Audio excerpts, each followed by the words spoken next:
No cables. No eating cables.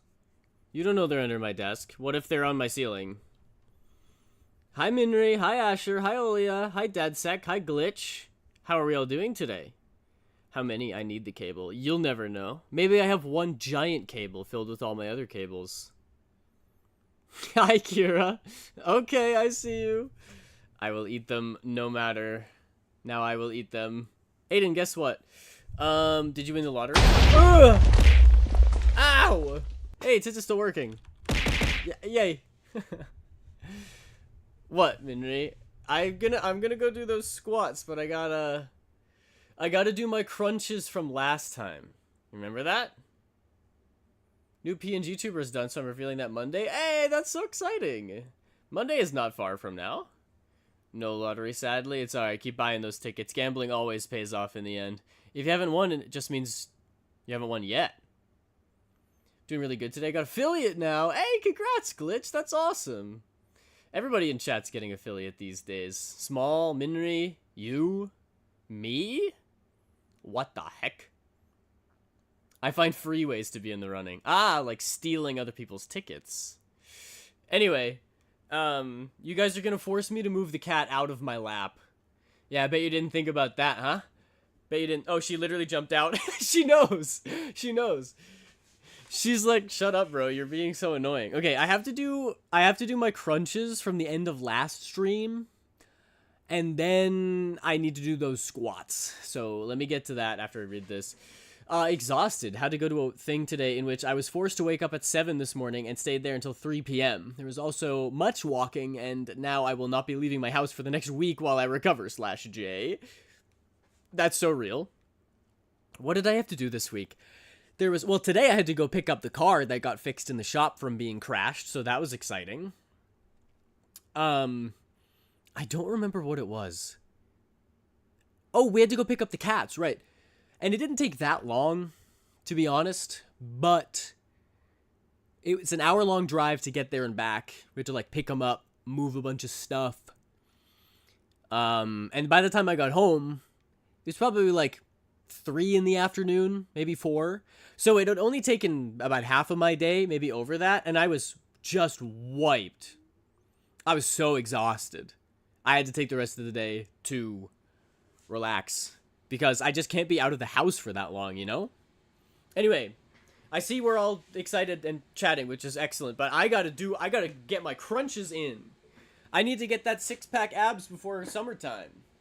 So I'm gonna do it right now, no dilly-dallying. And my cat is... Oh gosh, how am I gonna do this with my cat here? Jojo! Jojo! Come here! Come here, Jojo. You can be under my legs while I do crunches.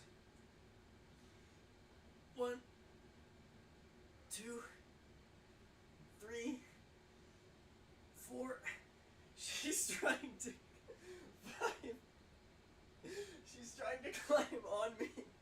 Stop! 7, 8, 9. Ah! Stop! 10. Stop! Come here, you rascal. Come here, Jojo. Jojo, do you want to say anything to the people? Say something. Jojo! Jojo! Say something. No? Okay. She doesn't want to. She's not very talkative. Go away. I have to do my squats now. Jojo! Stop! I know that you're starved for attention, but please. She's rubbing up on my legs. I haven't done the squats yet, I just finished the crunches. Joe! She won't leave. I'm just gonna do squats and then she can figure it out. Okay. Here we go. 1, 2, 3. This feels wrong. She's standing under me, so it kind of feels like I'm teabagging my cat right now. Let's just move you. She doesn't want to move. Alright. Well. 7, 8, 9, 10. There we go. Okay, Joe, come here. Come here. Come here, rascal. Can you hear her purring? Probably not. Whoa, False, welcome in. Thank you for the 10 months. I appreciate the subscription. That's very kind of you, False. Thank you. Enjoy the not being shanked by ads. Scraw! Welcome in, welcome in. Alanix says, Aiden, you're a liar and a cheat. You don't know what you're talking about half the time. Hashtag colors don't matter. Hashtag ripbozo. Hashtag cope. Hashtag seeth. Hashtag get mad. You're giving it away with those hashtags. I can tell that you're trying to make me mad. So the correct thing to do in this situation is to not get mad. So, haha, yes, I am a liar and a cheat and I don't know what I'm talking about half the time. You're so right.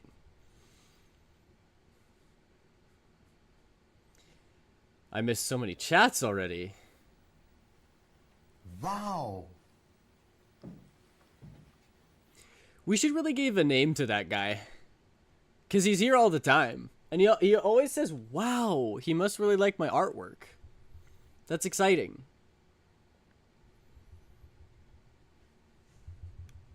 Come here, Joe. Joe, come here. Come on up. Come sit on my lap. Oh, you're going to be all lovey-dovey when I do squats and crunches, and then you're going to leave me alone while I'm actually sitting down? Am I not moving enough for you? Is that it? Oh, she's giving me the side eye. She only has one eye. Come here. Huh. Alright. Sit. Stay there.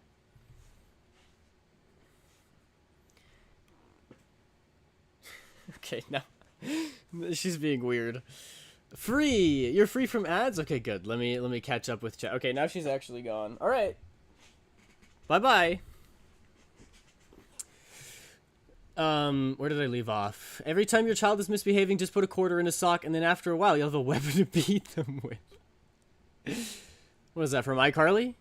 You don't want to be with me when I got it, because I broke my parents' ears by accident when I saw it, and I said, hell yeah! And I ran outside and drove on my quad to calm my butt down. Wait, that's awesome. I wish I had a quad to ride around on when I had an excess of energy. What's the difference between a recorder and a flute? One is played straight, one is played from the side. Oh, I thought that was a setup for a joke. Jojo, like Jojo Bizarre? That wasn't the intention behind the name, but it's a side effect that I enjoy. I did do the squats. Hi, Garen! Hi, welcome. Hey, y'all. Hi, Astrid. Can I ask for y'all's opinion on something? Shoot. Does Aiden have you in his basement? No, he's trapped in mine. Help. They're becoming aware. Free me. I told bro will eventually fall. Welcome in, Chie. Who is gonna fall? I would never fall. Not me. I've been thinking about my story more and realized that I think I want to lean more into my superhero inspirations and kind of cast a wider net with my world building and characters and stuff I want to touch on thematically. And I was thinking, what do you guys think about touching on being a private superhero versus a superhero working for the government? Sounds like Avengers Civil War, which is a great movie. So I say do it. Also, hashtag Team Cap all the way. The only thing Aiden falls for is Abigail from Stardew. So true, DeadSec. Amen. And all of the other fictional girls that I've simped for in streams in the past. Forgot to add lips to my Nanami. He doesn't look zesty anymore.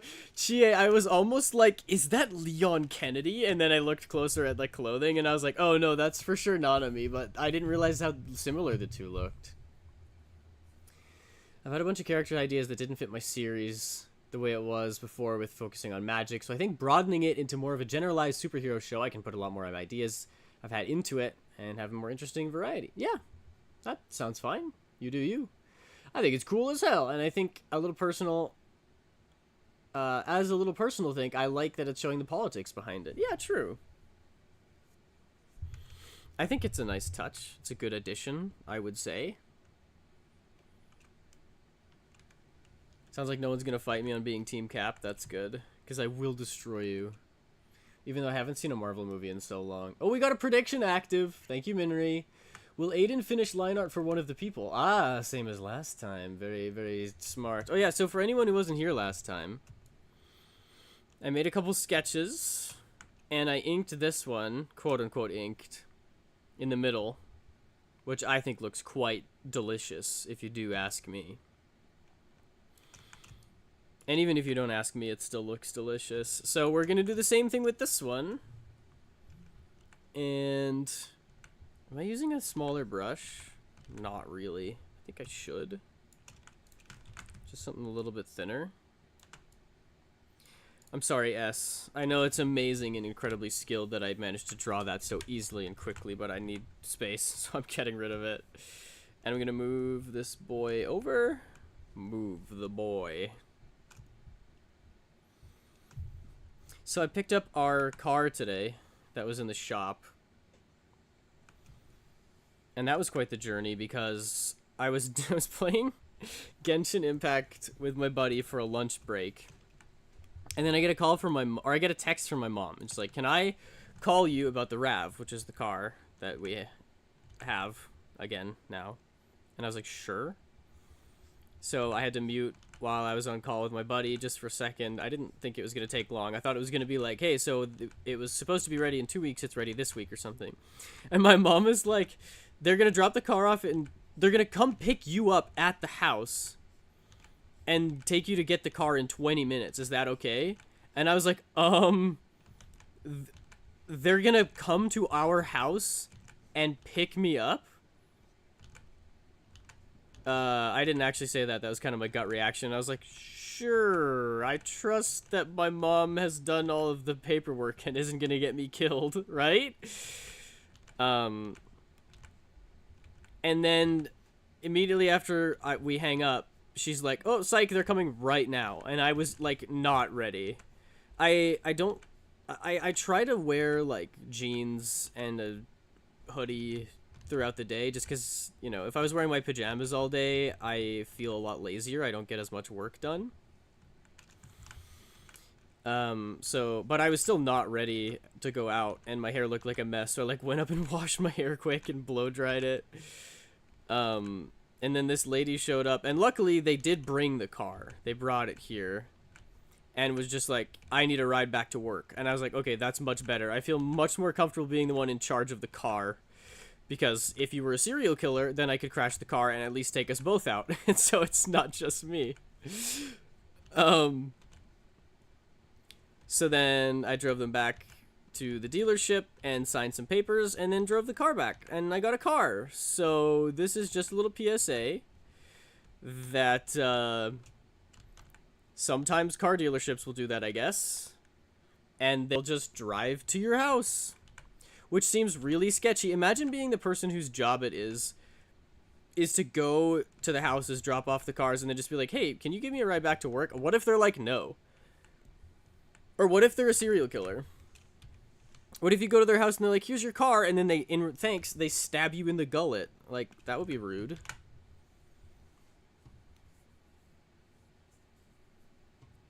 Hi, Comey. Thank you for the lurk.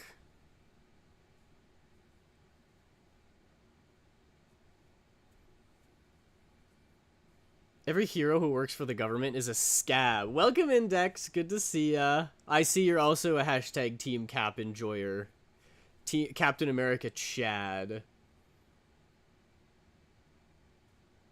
I have no hope for you, so I already said so. Maybe some working for the government and some not, possibly delving into inter-hero relations and how they feel about those under different rules than themselves. Yeah, so true. So true.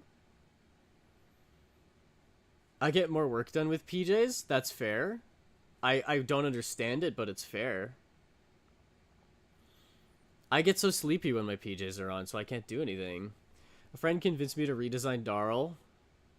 Ooh, you're gonna start it on stream? He's gonna be an assassin? That's awesome. Thank you for the lurk, DeadSec. Hold up, I got a question. Yes, Alanix, what is your question? Question relating to that, what do you use to rig / use your VTuber? That's a great question. So I use Live 2D. I used Live 2D for rigging. So I drew the whole thing in Clip Studio, which is what I'm using right now. And then I After that was all done and I had the parts all drawn out, I imported them into Live 2D. I used that for rigging the whole thing, which took like a month and a half. And I did that with Live 2D. And then when that was done, now in order to use the VTuber, I use both vBridger and VTube Studio. So VTube Studio is the one that like most people use, that kind of everybody has heard of. vBridger is an add-on. It's made by someone else, and so it's not affiliated with VTube Studio, but they have additional functionality, and it's just like a way to make your VTuber look slightly more expressive. So like if you look at me, you can see that a lot of VTubers will just kind of have a mouth open or mouth closed thing, but I can like enunciate my words with different mouth shapes. And that's something you can do with vBridger. That's something vBridger lets you do. And also, like, I can do face scrunches. Ow. Ah, like that. It's not perfect rigging because it was my first try at ever rigging a model, which is kind of why I'm itching to do it again. Because now that I understand the process front to back, when I rewatch the tutorial, I'm not like, huh, what is that going to do? I'll be like, oh, I remember what that does. And then, rather than focusing on actually just getting it done, I can focus on making it look good. So, that's why I want to try again. You don't need vBridger, and in order to get full use out of vBridger, you kind of need to have an iPhone for facial tracking instead of a webcam. I had a webcam before, and it's just like, you can't do the cheek puff. This. Oh. You can't do that unless you have an iPhone. And there's a bunch of facial expressions and stuff that you also can't do without an iPhone. Come on, keep drawing you in a maid suit. Alright, alright. Sir, yes, sir. Sorry, I'm trying to help. No. You don't need to use vBridger. It does cost, like, it was somewhere between, like, 10 and 15 bucks on Steam. And then in addition to that, if you want to use VTube Studio, which you probably will have to do, it's, like, 10 bucks on the App Store. So you do have to sink some money into it. You can't really do VTubing for like completely $0. You probably could if there was like an old webcam lying around so you didn't need to buy anything. And then if you could find some software that will do facial tracking for free, but I don't know of any. And VTube Studio is good because there's like parameters that you can go into to make your model, to like fix it up a little bit. Because when you import it, there are naturally going to be some imperfections, and VTube Studio lets you fix those. So I would highly recommend sticking with VTube Studio whenever possible. Not a sponsor.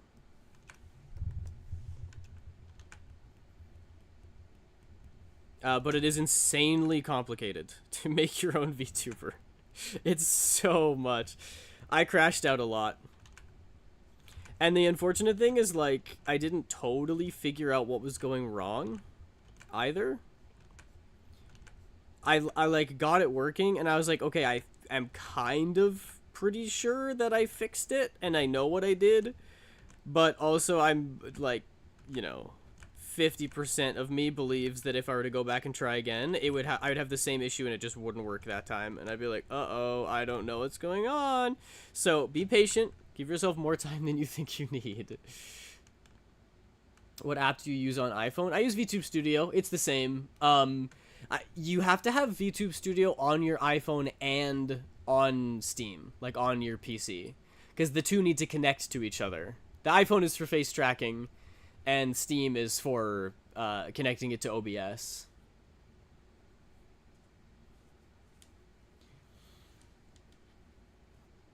What about an Android? I think you can get VTube Studio on Android, but it still doesn't give you the functionalities. Like, the stuff that I said before about, like, you can't do cheeks with a webcam, you also can't do on Android, which is unfortunate because I'm an Android Andy, and I have always used Android and hated Apple and all of their products. And then I started making VTubing, a VTuber, and was like, oh crap, I have to get iPhone for actually good face tracking. But luckily for me, the ladies in my family are, except I guess the middle child, my older, not oldest sister also uses a Samsung, but everybody else uses iPhones. And so I got a hand-me-down that I use exclusively for VTubing. And that's sort of the idea, is you don't really want to use a phone that you need for other things. Because you don't want it to slow down. You don't want it to die on you. You don't want to misplace it. If you have an iPhone that you're using for VTubing, it should kind of be just for VTubing. And it's like, it's a big ask. I get it. These are things that people need to know before they get into VTubing that aren't talked about that much. You kind of, if you want it to look really good, you need to get an iPhone. And you kind of need to rig it a different way for VBridger as well. You have to buy VBridger, you have to buy the app. Like, there's a lot of investment that goes into it that doesn't get talked about very much.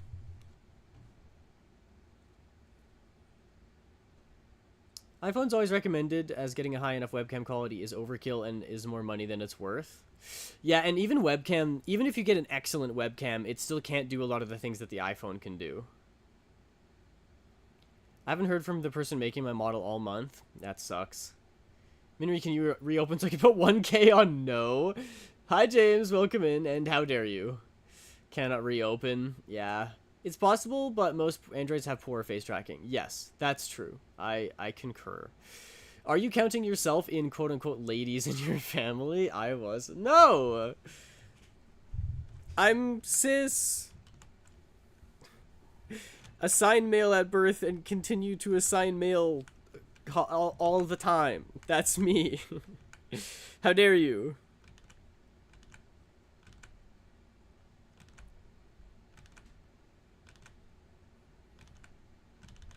Also, that would mean that I said, I have always used Galaxy, or, not Galaxy. I have always used Android, but I have always used Apple.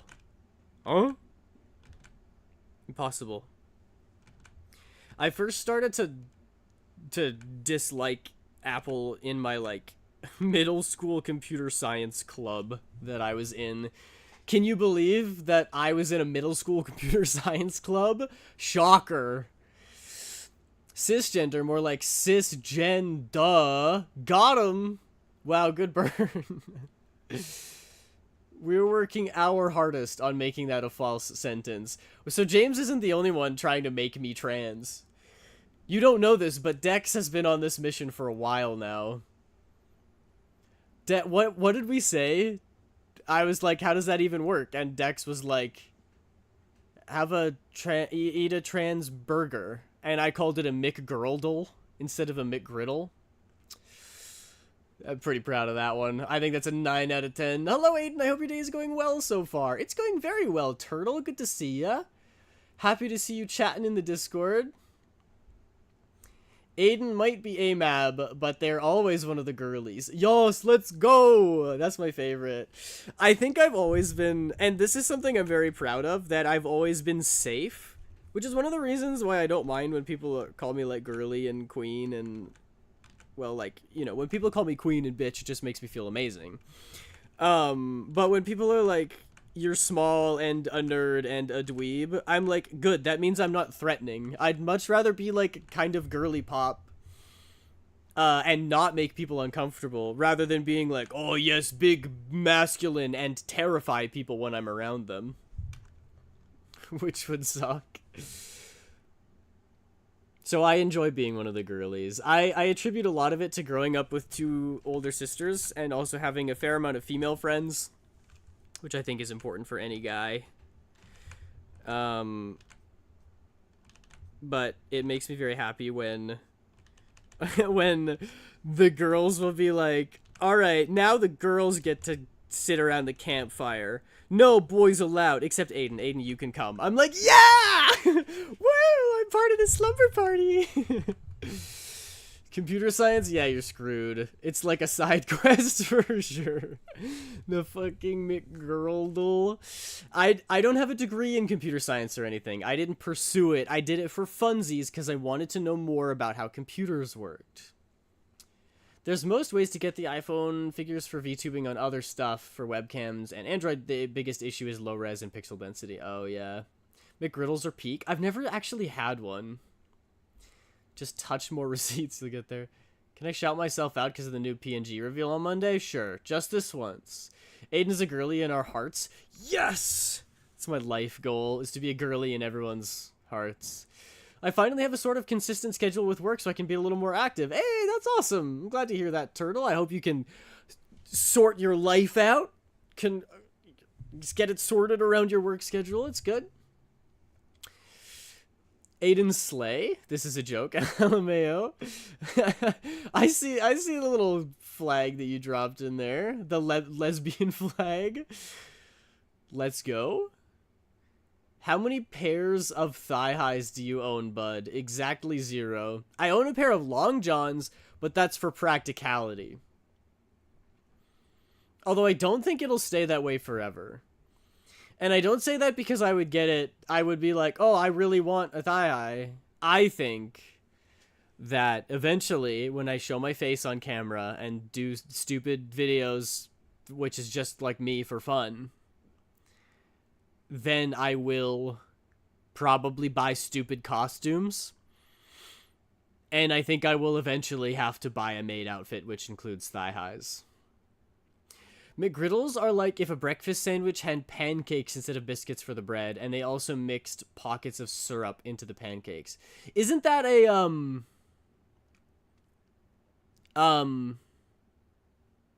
oh! No, you know what? I'm so wrong. I'm sorry, everybody. I've lied to you. I have had a McGriddle. I've had many, many McGriddles. I love McGriddles. I thought we were talking about a McRib. Because McGriddles and McRib are both, like, big memes. I don't know why I assumed that we were talking about McRibs when that's a very different thing, but I literally forgot what the name was. I've never had a McRib. Because they're, like, they only pop up every once in a while, and people say that they're really bad. So I've never tried one. So I've never had a McRib, but I've had many McGriddles. Back when we were moving, the, like, 4th time, and we didn't have any groceries because our fridge was empty, we would go every morning and get McGriddles, and they're so good. Also, my take is that why would you ever get a bacon McGriddle when you can get a sausage McGriddle? Because, oh, hi Popman, bye Popman. Because a sausage McGriddle is like a patty. It's like an actual sandwich. Bacon is like nothing. Imagine getting a burger from McDonald's, but replacing the meat with like 2 slices of bacon. That's not enough substance. It doesn't count. Of course you have your Canadian. Yes, anything with maple syrup I'm required to eat. You're gonna become lesbian without being a lesbian. How am I supposed to do that? New mission unlocked? New side quest? The McRib with syrup? That sounds nasty. That was supposed to go with the streak? 10 stream streak. Hey, Turtle, I appreciate you. McRibs make me genuinely sick. Have you had one? You're watching Weapons at your aunt's house? That's awesome. Your aunt sounds epic. I haven't had a McGriddle since I was 8. Sounds like it's time to get a McGriddle, James. I'm not a big fan of breakfast sausage. Sausage McGriddle with cheese is the best. Bacon is for biscuit sandwiches. Biscuit sandwiches? Yeah, I'm American, of course. My brother asked, what's Aiden to the power of Aiden? Well, if you spell it wrong, then anything to the power of Aiden is 0, because 0 to the power of anything is always 0. And Aiden spelled with an E is 0. 0 out of 10, that is. I agree. Sausage McGriddle with cheese is my absolute favorite. It's the best. Bacon is for having with eggs. I will say, though, I'm an absolute hound for breakfast sausage. So, like, I totally get that it tastes a little bit artificial And I would understand why someone wouldn't be into it. It's one of those things where I'm not like, you're crazy. I'm like, nope, yep, totally would make sense. In another life, I would probably also hate breakfast sausages. But despite the artificial taste, I absolutely love them. I would get those little pork breakfast sausages from Wally Mart any day. And those little breakfast patties are my favorite. So basically, any opportunity that I have, I will replace the bacon with breakfast sausage. Because I absolutely love it. I ain't gonna say no to bacon, though. How dare you? What? You just spelled Aiden wrong. Don't spell it with an E, spell it with an A. To the power of or times? Or is it the same thing when zero? It's the same thing when zero. To the power of just means that you're multiplying multiple times. So, like, 2 times 2 is 4. 2 times 2 times 2 is 8. That's 2 to the power of 2. 0 times 2 is 0. 0 times 2 times 2 is 0. So 0 to the power of anything is always going to be 0. If you multiply 100 billion by 0, you get 0. And then if you take that number and multiply it by another 100 billion, it's still 0. Do you want some quick advice? Never. What's Aiden to the power of Aiden then? Also, it was autocorrect, not me. Also, I'm kidding, DeadSec. Sure, you can throw some advice my way.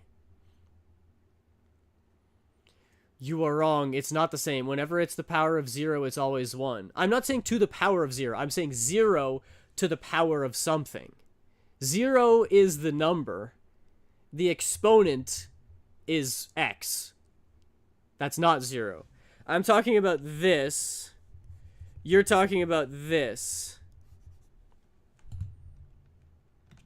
Don't test me.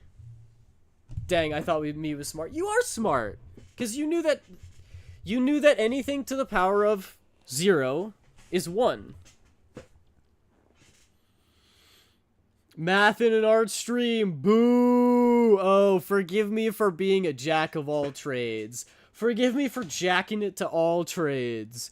Don't drop a 50 kilogram slab of oak wood on your hand. Definitely not speaking from experience. Definitely not. All right, well, thank you for that very oddly specific and totally unrelated piece of advice. I will try not to. What am I supposed to do with my 50 kilogram slab of oak wood then, though? Because that was my weekend plans. Real name reveal, Jack. It's so funny to me that no one believes that Aiden is my real name. I will say, though, like, all of my online friends, well, most of my online friends use a moniker. Is it called a nom de plume? Yeah, a pen name. Where their online name is not their actual name. And I didn't do that. I mean, did I? I guess we'll never know. And I kind of feel mad. I could have made my name really epic. Like, I could have made my name like Volcanic Pixels. Or like Dreadmire Sketchbook. You know? That sounds cool. But instead I made it my regular ass normal human being name. How boring is that? And I've already built the brand. It's too late to switch. I got like 40 YouTube videos with what would be old branding on them, you know? Believe, but the bit. Yeah, true. What do you guys think? I've asked this question to my friends, but they're boring and they don't want to play along. What do you think what name would suit me the most? Like, I think I could be a Peter. I think if my name was or Spencer. I think I would be a Spencer. Show us your birth certificate then. Nuh-uh, that would show you my last name. Gotcha. A pseudonym? Could be. Sometimes I'll be scrolling on TikTok and then scroll to get one of my own cosplay videos and get jump scared by my own face. Oof. That happens to me sometimes. It's just a natural part of life. There's nothing you can do about it. Sometimes I get my own YouTube videos popping up in my feed and I'm like, Who wants to watch that garbage? Get it out of here. I don't want to see it.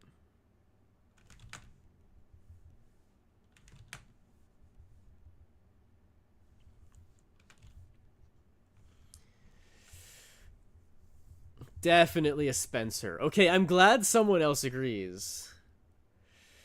I'm already used to Aiden, so it's difficult to think of an alternate name. Yeah, but that's the fun of it. You gotta be like, okay, so if it couldn't be Aiden, what else could it be? I think Aiden should just be known as Good Boy. Uh-oh. I also think that, my friends didn't agree with me, but I think I could be a Conrad. Apparently people think that Conrad is like kind of a douchey name. I think Conrad is like wholesome boy energy, like golden retriever energy, because it sounds like comrade, which literally means friend in Russian. /J. Connor is another name I could see. Yeah, I think Connor is slightly more on the fuckboy spectrum than it is on the cinnamon roll spectrum. Although Detroit Become Human has sort of rewritten it as a good boy name for me. Connor, the fuck are you doing?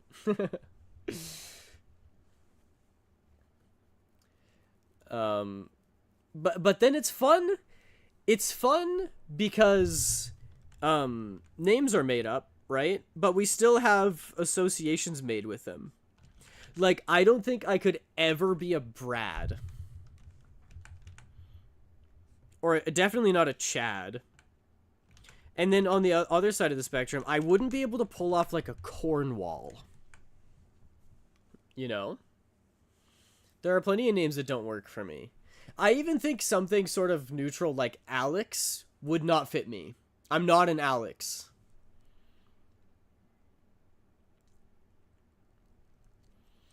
Is that pose you're making yelling at someone for making you wear a maid dress, or is it you holding the skirt down? It's me holding the skirt down. Who is that celebrity who always does the little skirt getting blown up in the wind and they have to hold it down thing? Who is that? I jumped at the Connor. The fuck are you doing? Detroit Become Human is an excellent game, guys. You could pull off a Colin. Yo, like my main man Colin Mockery. Tell me you guys know who Colin Mockery is. If anime girl VTubers can rebrand and re-debut, then so can you. Wow, thank you. My middle school nickname was fun. It started with an F and had 2 G's in it. Finnegan? No, does that only have 1 G?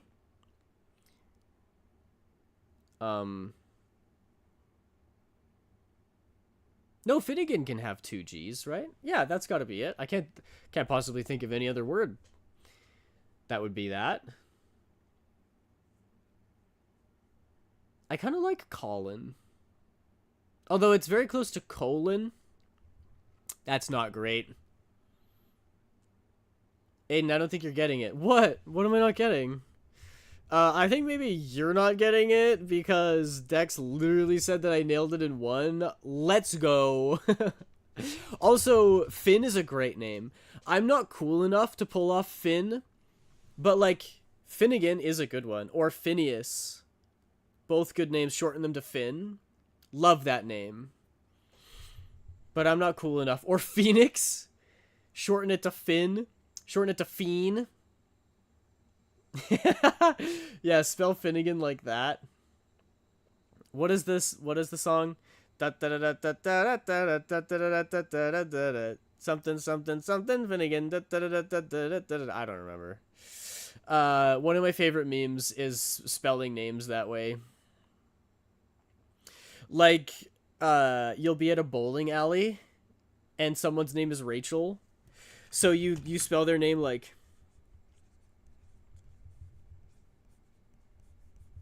Rachel.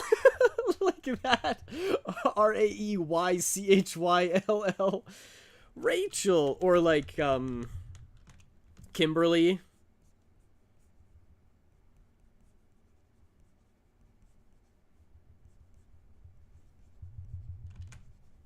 Kimberly. Kimberly. You know.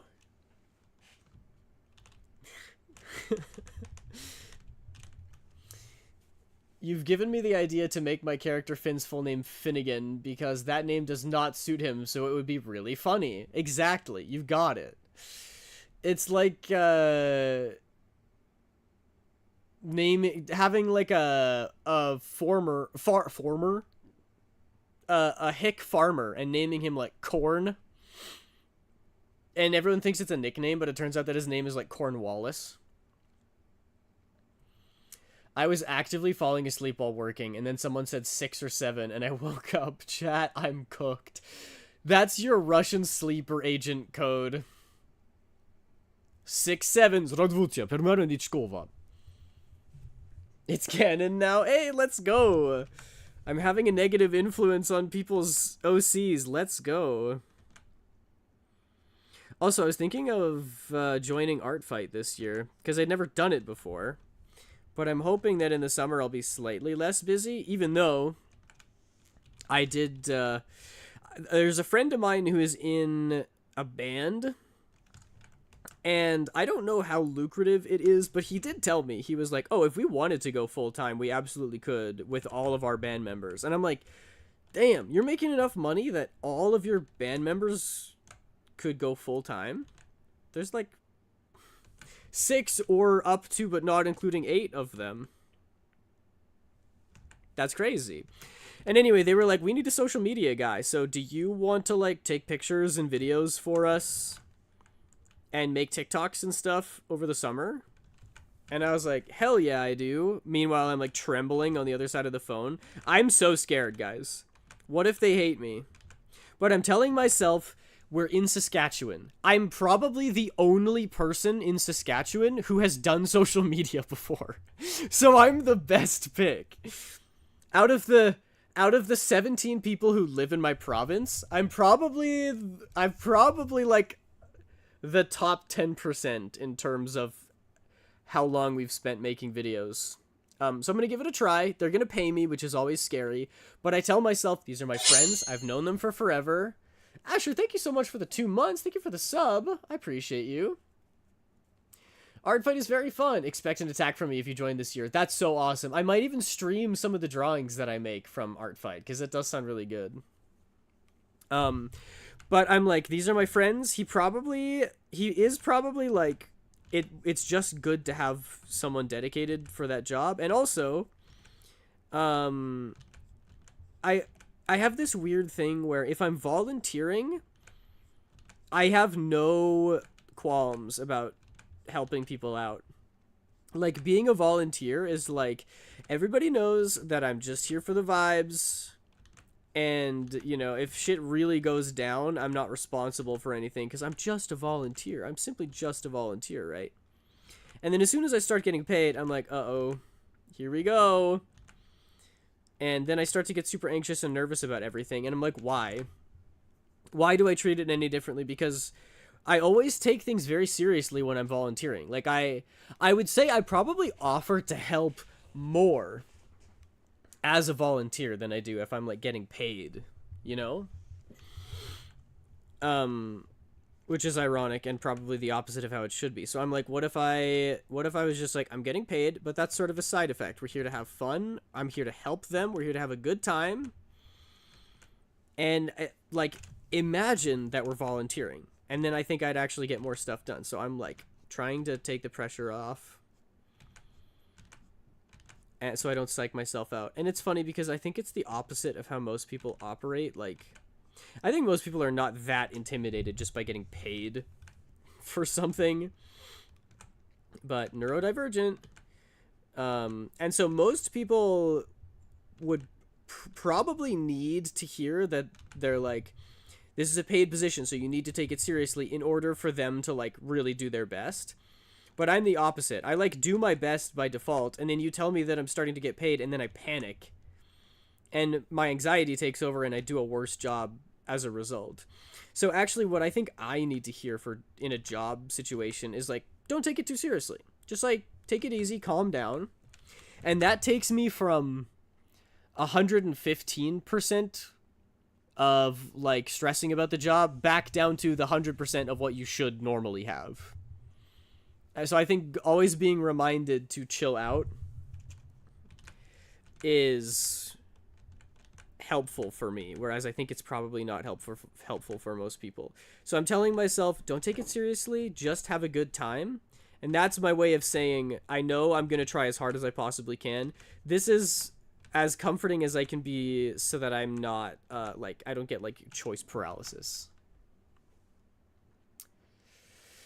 I've always wanted to join Art Fight, but I'm not sure where to start, and it seems very time sensitive to get the pieces out. I would, hey, I'm going to give my advice to you, Turtle. I would say don't stress about it. I looked up the rules today, and they were like, it starts anytime in July. It starts July 1st. You can sign up whenever, at any point. And you never have to respond to an attack. Like, if somebody attacks you, you don't ever have to get back at them. It's encouraged, and, you should try. But if you get, if you freak out and something, and you have to, quit or become a spectator, that's allowed. In fact, they're like, it's better if you get overwhelmed or you get busy or something and you can't get something done on time, it's better to go and vote on pieces and at least contribute in some way rather than not contribute at all, which is sort of what I'm thinking. They're like, even if you can't draw a single piece for Art Fight, you can still go and vote on other people's drawings, and it does help the process. And there's a lot of people who join Art Fight and they don't get any attacks. Maybe they forget or they just don't have time, so that they also don't give out any attacks. And I think it's fine. You're not going to get in trouble. It's just a fun community thing, right? So there's not really any stakes. That's insane. Hey, do you want to make a VTube model for free? Dex, this is an excellent example of why it's important for me to learn to work for money. Because I have a hard time charging people money. Even in some of my commissions, I'm technically, this pose with this background, I've listed at $90. I went to all of my friends, I looked at all of their prices, I took the average, and then I lowered it by a considerable amount, and that's when I made my prices at. I wanted my stuff to be cheap so that I didn't psych myself out. And then I still got the commission, and I was like, I'm going to lower it $10. I'm like, why did I do that? And it took me 2 weeks to finish it, and I'm like, yeah, I should have charged them full amount, and it still would be a cheap price, but I have trouble charging people. And I'm like, dude, you have a fair amount of commissions. If it's the responsibility of the person buying to look and be like, how much money is this going to cost? Is this something that I actually want to pay? And that's why I send the proposal. And then if they're like, oh no, that's too much, they can say no. And saying no isn't the end of the world either, because I can just move on to the next person who is going to pay me the right amount, So for all intents and purposes, I should just charge the amount that's on my page and stop offering people discounts. But it's like my kryptonite. It's like keeping my hand on a hot stove, charging people the amount that I say I'm going to charge them for. It's crazy. I'm going to take a break to eat. I'll be back later. All right, James. Have a good meal. Pretty sure you get points for your team per attack or something like that. So like a competition at artist's pace. Yeah, you have a ratio, which is how many times you get attacked, which means how many people have drawn your persona, your OC, as opposed to how many attacks you've given out, which is how many times you've drawn something for other people. And you get points for your team the more attacks that you get, and the higher your ratio is. So you've drawn more drawings for other people than they have for you.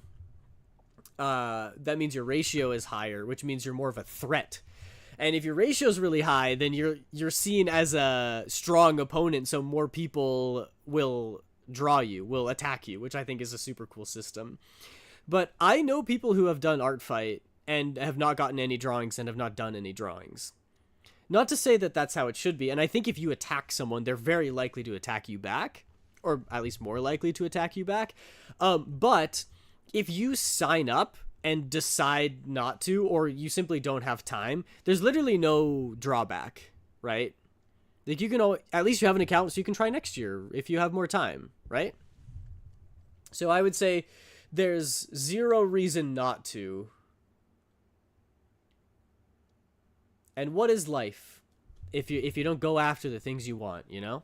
When you're 80 years old on your deathbed, are you going to be like, I'm sure glad I didn't do art fight that summer? Are you going to be like, that was fun. I'm glad I put myself out there, took the risk, and got that experience. Writing notes.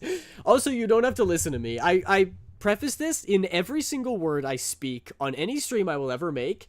You don't have to listen to me. Artists, when they be starving, I'm going to give them a 30% discount. Yeah, it's so real. It's so real. Wow. Who is that guy? Chat, can we make a name for him? We should find his actual name, and that's what I'll call him. I've got the same issue. My comms are insanely cheap, and yet I still get nothing. I nearly got one last night, but the way they were acting around payment, I'm like 90% sure that it was a scam. Yeah, it's really unfortunate with commissions, how much of it are scams, but I'm lucky because you guys are commissioning me more than anybody, and I know that you guys aren't scammers. Because if you are, you're getting banned. Wow, meme guy. His name is Eddie Wally. He's a Belgian singer and actor? Oh, he passed away in 2016. Rest in peace. Wally? That's his actual name. His name is Eddie Wally. Edward van de Waal. Eddie Wally. Wow. The self-proclaimed voice of Europe. Wally enjoyed a somewhat polarizing reputation in Flanders. Whoa, don't show anyone in Flanders my stream. He haunts you. His name is Hoover. Like the dam? Yeah, that's right. I know something about America. That was a president as well. I know that too.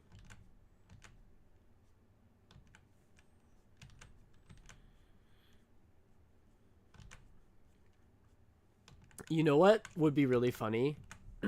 What if I made a video that was like a Jeopardy, but I quizzed all my American friends on Canadian trivia? Because I feel like Canadians do pretty good at American trivia because, you know, it's America and everyone in the world knows about it. But if I were to be like, who's Tommy Douglas? I wonder if any of my American friends know who that is.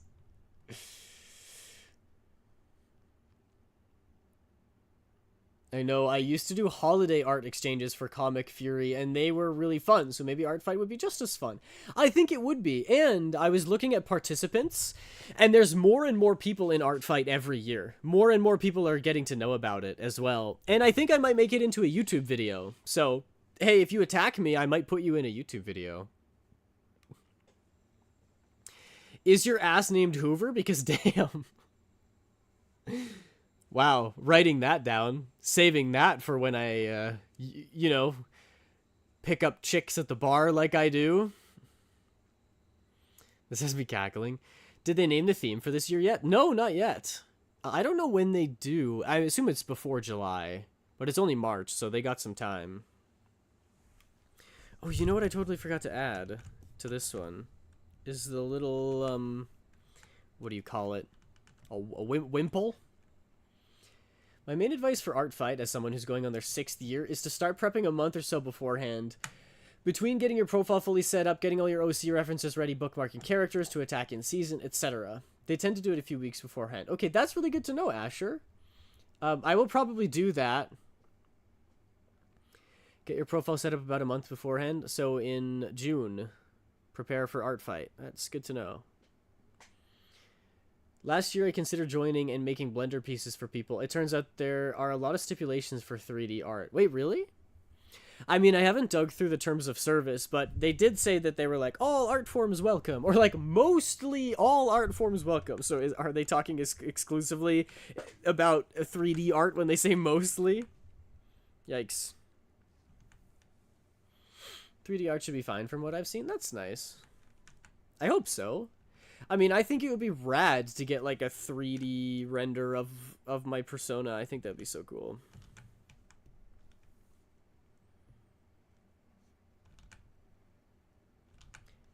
And I'm pretty sure this thing is called a wimple. You want to know how I know that? From NADPOD.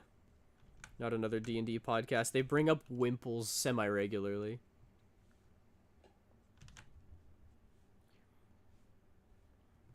Also, NADPod, which is Not Another D&D Podcast. It's my favorite Dungeons & Dragons podcast of all time. They dropped a new episode today of a brand new campaign. And it's called something of Neo Galateron, which is like a city from their first campaign that's like very sci-fi now. It's really cool. I really like the vibes. And man, every time I listen to that podcast, it gives me so many ideas of like how I can make my own campaigns better. Like I tend to try not to lore dump on my players because people always say show don't tell, right? Like I want them to naturally figure out the world on its own. And then I was listening to Murph, who's the DM, and he's sort of like, he gives them the spiel of like, he tells them the setup, and I was like, it's such a good idea. Why do I never do that? He was like, this is an area that had 5 gangs in it come to fruition, and they were tenuous at first, and they used to fight, and then now, because of mutually assured destruction, like all the gangs are very strong. They don't want to all destroy each other, so there's like a tenuous peace in the place where there are still like fights that break out every now and then, but largely they work together. And now a big company has come in and started to capitalize on this and take over, and that's where we are. You guys are part of this one gang. I'm like, that's such a good idea because it sets up like they understand the world they're in, and they kind of know if they want to go somewhere and meet people, they already have a bunch of groups, like the world is already set for them. So I was trying not to do that, to be like, oh, I don't want to over explain, but I think actually at the beginning when you're setting the scene for the campaign, it's actually a great way to set up the world. And I was like, man, I there's always something new to learn. And they also started the campaign in this cool, like, motorcycle race with each person having their own role in it, and they were like, they didn't even make them do the whole initiative. They're like, you're gonna start on the last turn, this is the climax. I'm like, that's such a good idea. Like, don't make them, if it's session 1, don't force them to, like, do all of the setup and all the boring stuff. Just jump right into the action. I'm like, it's so smart, and I never do that, and I'm like, man, I truly feel like there's endless learning to do as a dungeon master.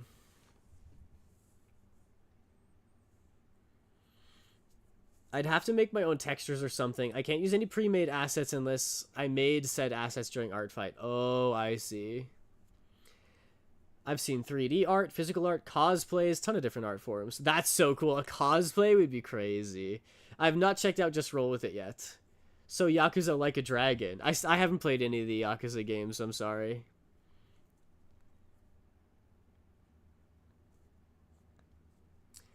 Assets can be made out of season. It's the actual base of the piece that can't be pre-made. Attacks must be wholly original. The use of bases, while allowed for character images, is not allowed in attacks. This includes bases made by yourself and bases made by others. Pre-made brushes and assets may be used, but excessive use of pre-made brushes for trees must be rated as no background. Oh, I didn't realize there were so many rules around that.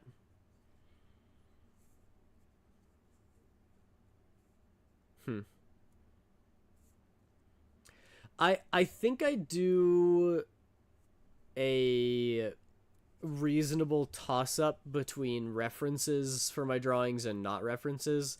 Like, I don't think I used a reference for any of these 3 poses, but any of the more insane poses with crazy perspective, sometimes I will use a 3D model and I'll just have it off to the side so I can sort of use it as a guide for what the proportions would look like.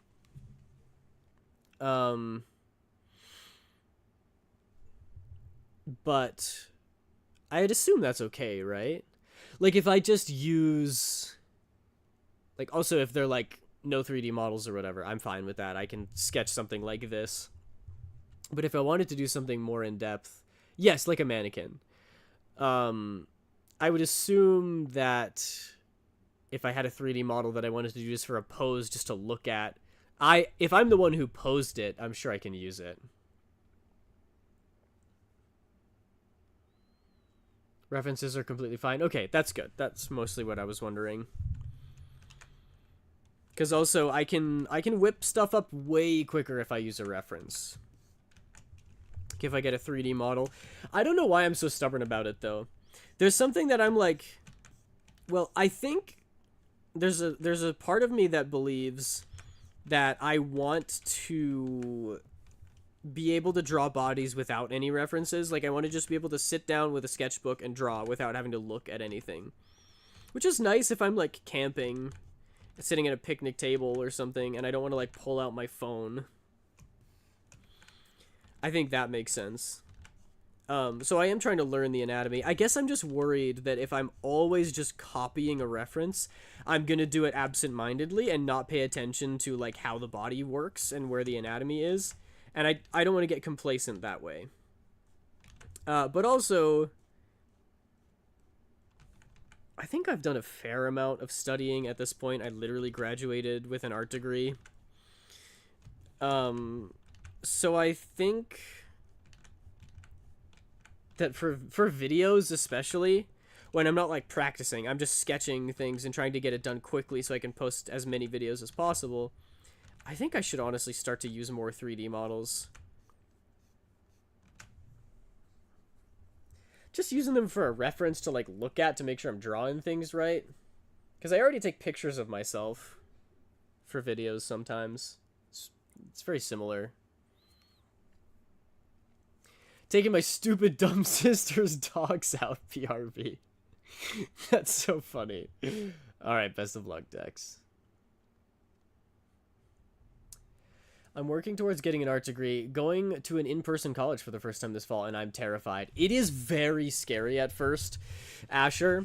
I would say enjoy it while it lasts, because I was also terrified for when I went to university.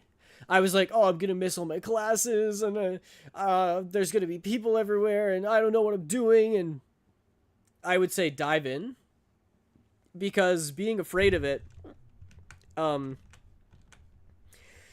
means that you actually learn less about the campus and stuff.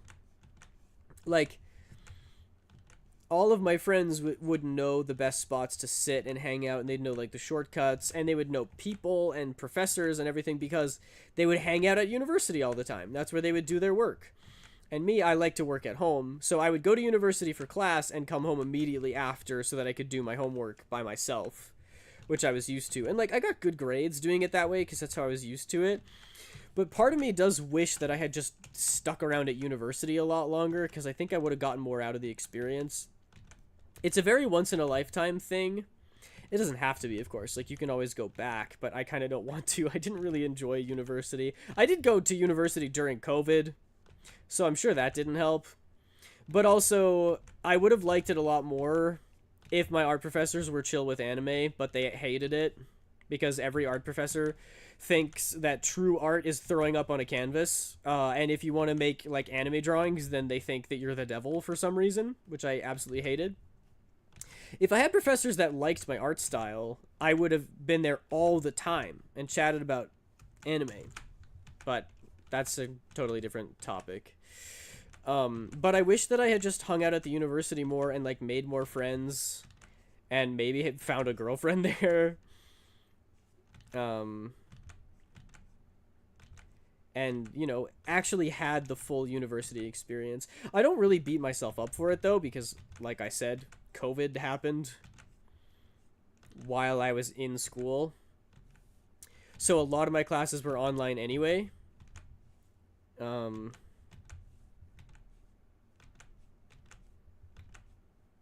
I also didn't really do the whole university. Like, I didn't go to any parties in university. Me and my friends / roommates would sometimes, like, go out and buy a bottle of rum and then enjoy it at our house or something. But even though I really don't like parties, I'm still like, it was university. I maybe should have gone to a party at some point.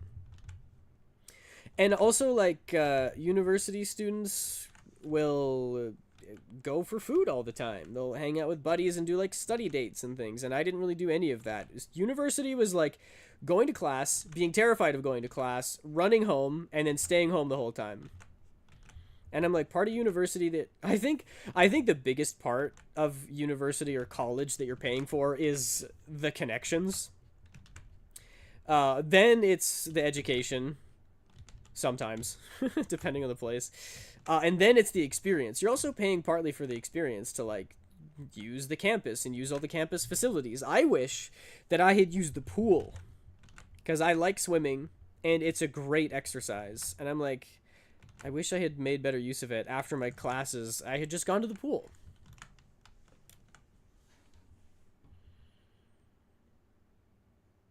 My dog recently discovered there was fluff in the couch. Uh-oh. Oh, no.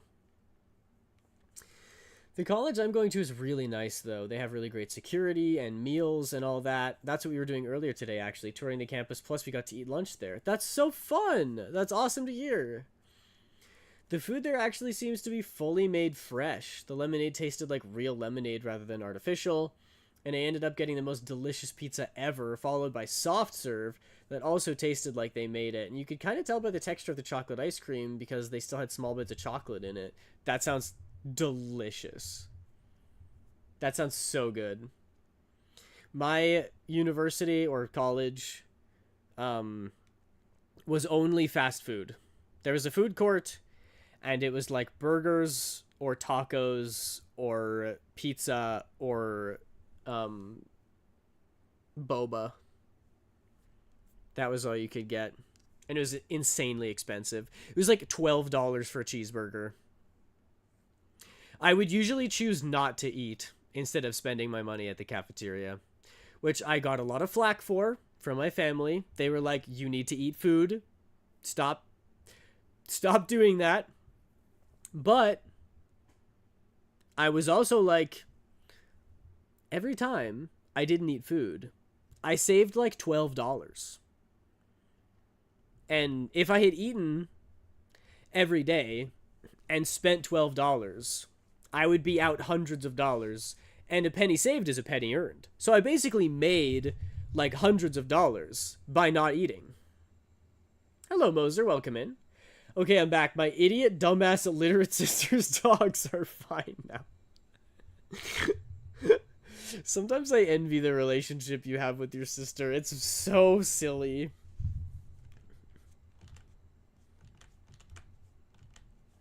I think I probably could say all of those things to my sisters, and they would think it's funny. I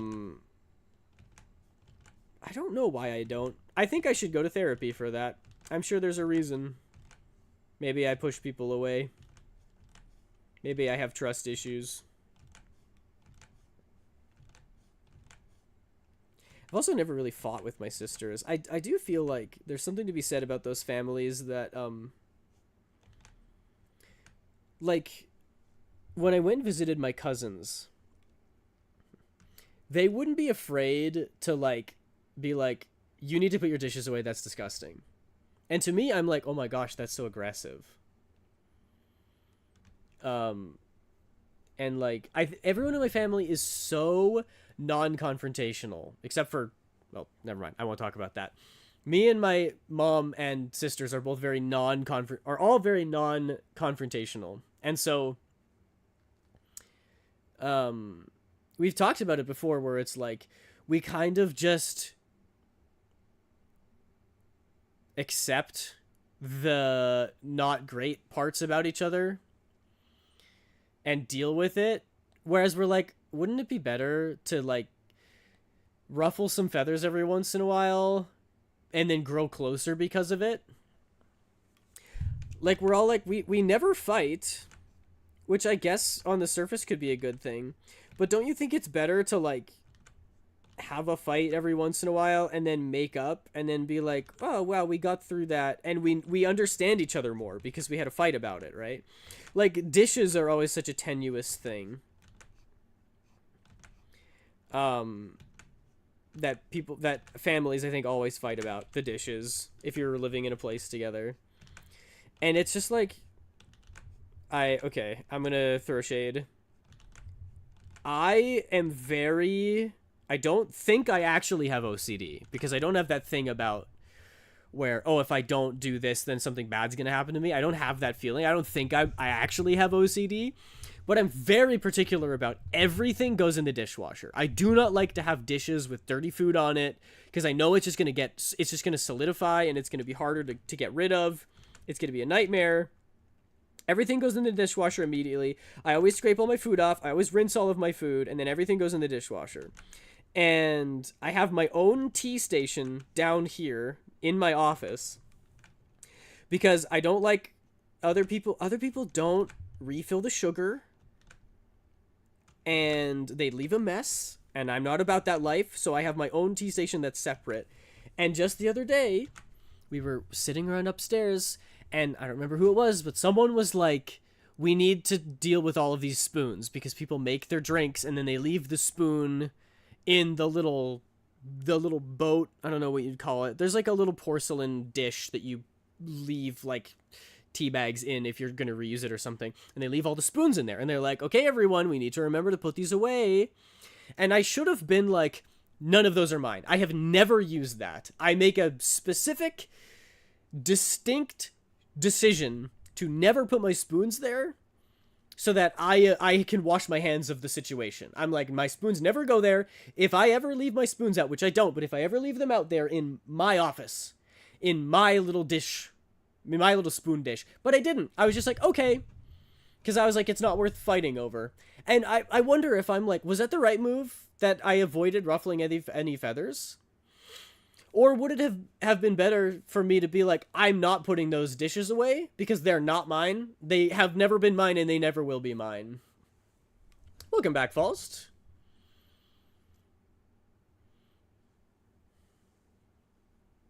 They have polls up all over campus where anytime you can press a button if you feel unsafe, and within 90 seconds you'll be on call with someone. Oh, that's awesome.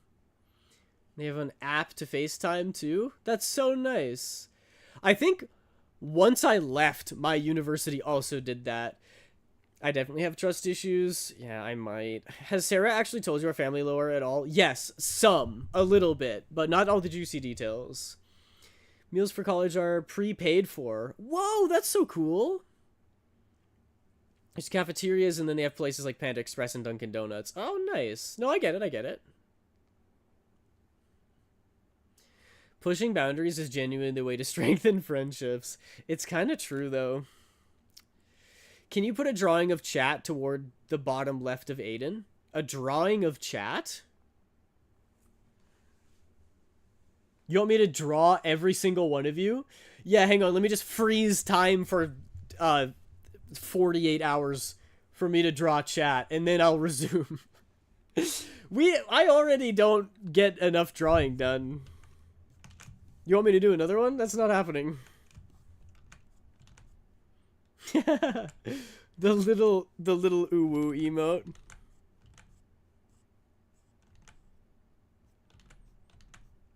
Or do you want like a chat mascot? Is that what you're asking for?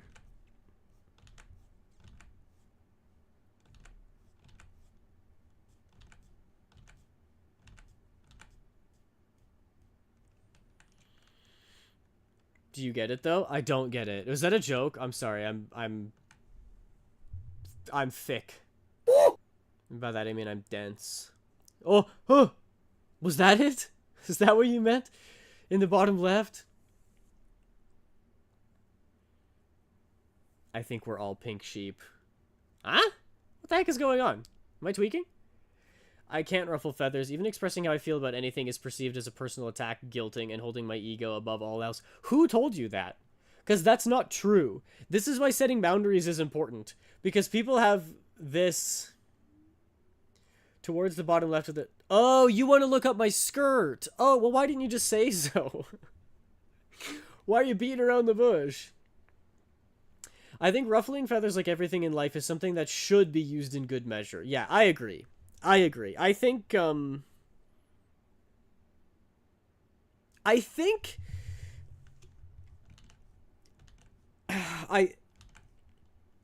something that I do pride myself on is that I'm open to talk about anything, and I don't really take offense to anything. like to a kind of insane degree that someone can like call me stupid and an idiot, and I kind of want to be like, well, tell me why you think that. What did I say that makes you think that I'm an idiot? Whereas everybody else is like, fuck off, asshole.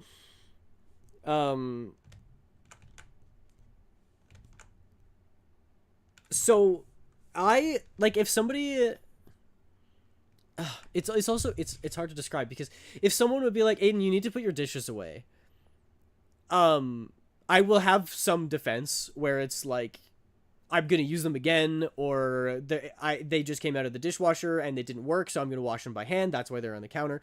Like, I always have a lot of reasons, and I never really go with them, because it's the same thing. Like people get defensive, and if they're like, Aiden, put your dishes away, and I'm like, I'm gonna reuse them. I'm leaving them out again because I'm gonna use them for supper, because I had like a piece of bread, and I don't mind breadcrumbs going on my taco or whatever. And then people are like, okay, I'm just saying. And I'm like, no, don't do that. Don't do that. Don't put your hands up in the air and go, oh, okay, I'm just saying. I'm like, so am I. The tone that you're using makes me think that you're offended by me saying that there's a reason my dishes are on the counter, which is why I don't say that anymore. I'm just like, okay. And then I don't do that. And then I do what I was going to do anyway, because who cares? It doesn't actually affect anybody. And so as a result, I also don't do that to other people. I'm also never like, hey, you need to put your dishes away. If anything, I just do it for them.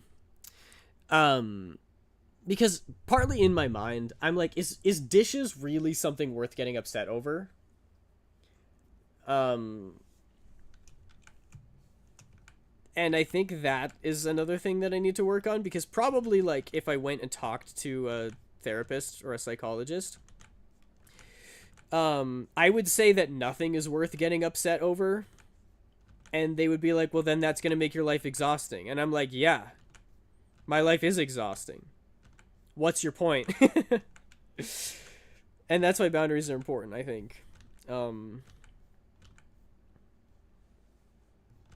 that's something that I'm working on. That's something that I need to get better at. But it's a tough thing, too, because it's like, am I not making other people's lives easier by doing their dishes for them? Like, true or false? It's easier for people to be around me if I clean up after them. Like, that's it. People will want to be around me if I clean up after them, right? So that's a good thing. To me, it's a win-win. I'm like, you enjoy my presence, I clean for you. This is worth it. And they're like, well, would you expect other people to do the same thing of you? And I'm like, absolutely not. I clean up after myself. And I think there's a double standard there, and I think that's where the setting boundaries comes in. Where it's like, people, people should clean up after themselves and then hang out because they want to hang out. They shouldn't hang out with me because I'm doing things for them.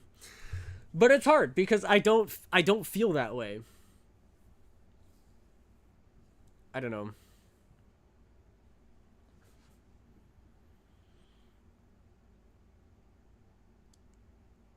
I used to be like that, where I didn't like cleaning dishes, especially if I wasn't the one to dirty them. But because of not nice parents, I clean all the dishes just not to ruffle any feathers and all that. Relatable. Not absolutely zero, not constantly, but it deserves a place. Oh yes, I was gonna speak to that, about like, I don't know if anything ever needs to result in a fight, but I think the world would be a better place if we could just talk about anything without getting upset. Like, if I could even be like, I don't think you do enough dishes, which is an insane thing to say to somebody. But even if I said that, it would be perfect. And they could be like, well, I think I am doing enough dishes. Can we sit down and talk about like what we've seen, why we feel this way, and then maybe we can decide on some kind of system. To me, that's perfect. So I don't think anything needs to get people upset, right? But I don't know. I'm super conflict avoidant. So like, when I say I don't know, I really mean it. I have no idea. I don't get into conflict ever.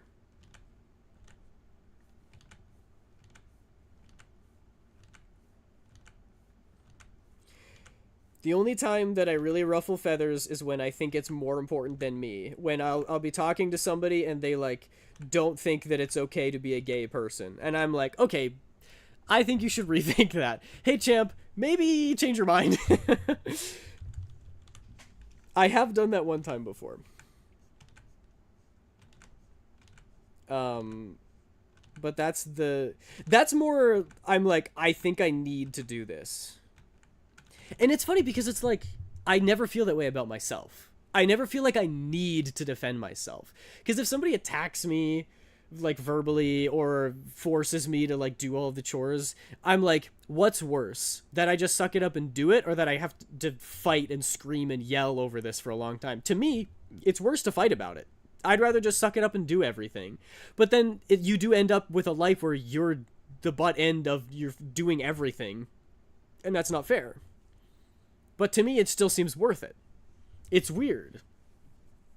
Sometimes I joke about eating the plates. Can't have dishes if I ate them all. Yeah, paper plates.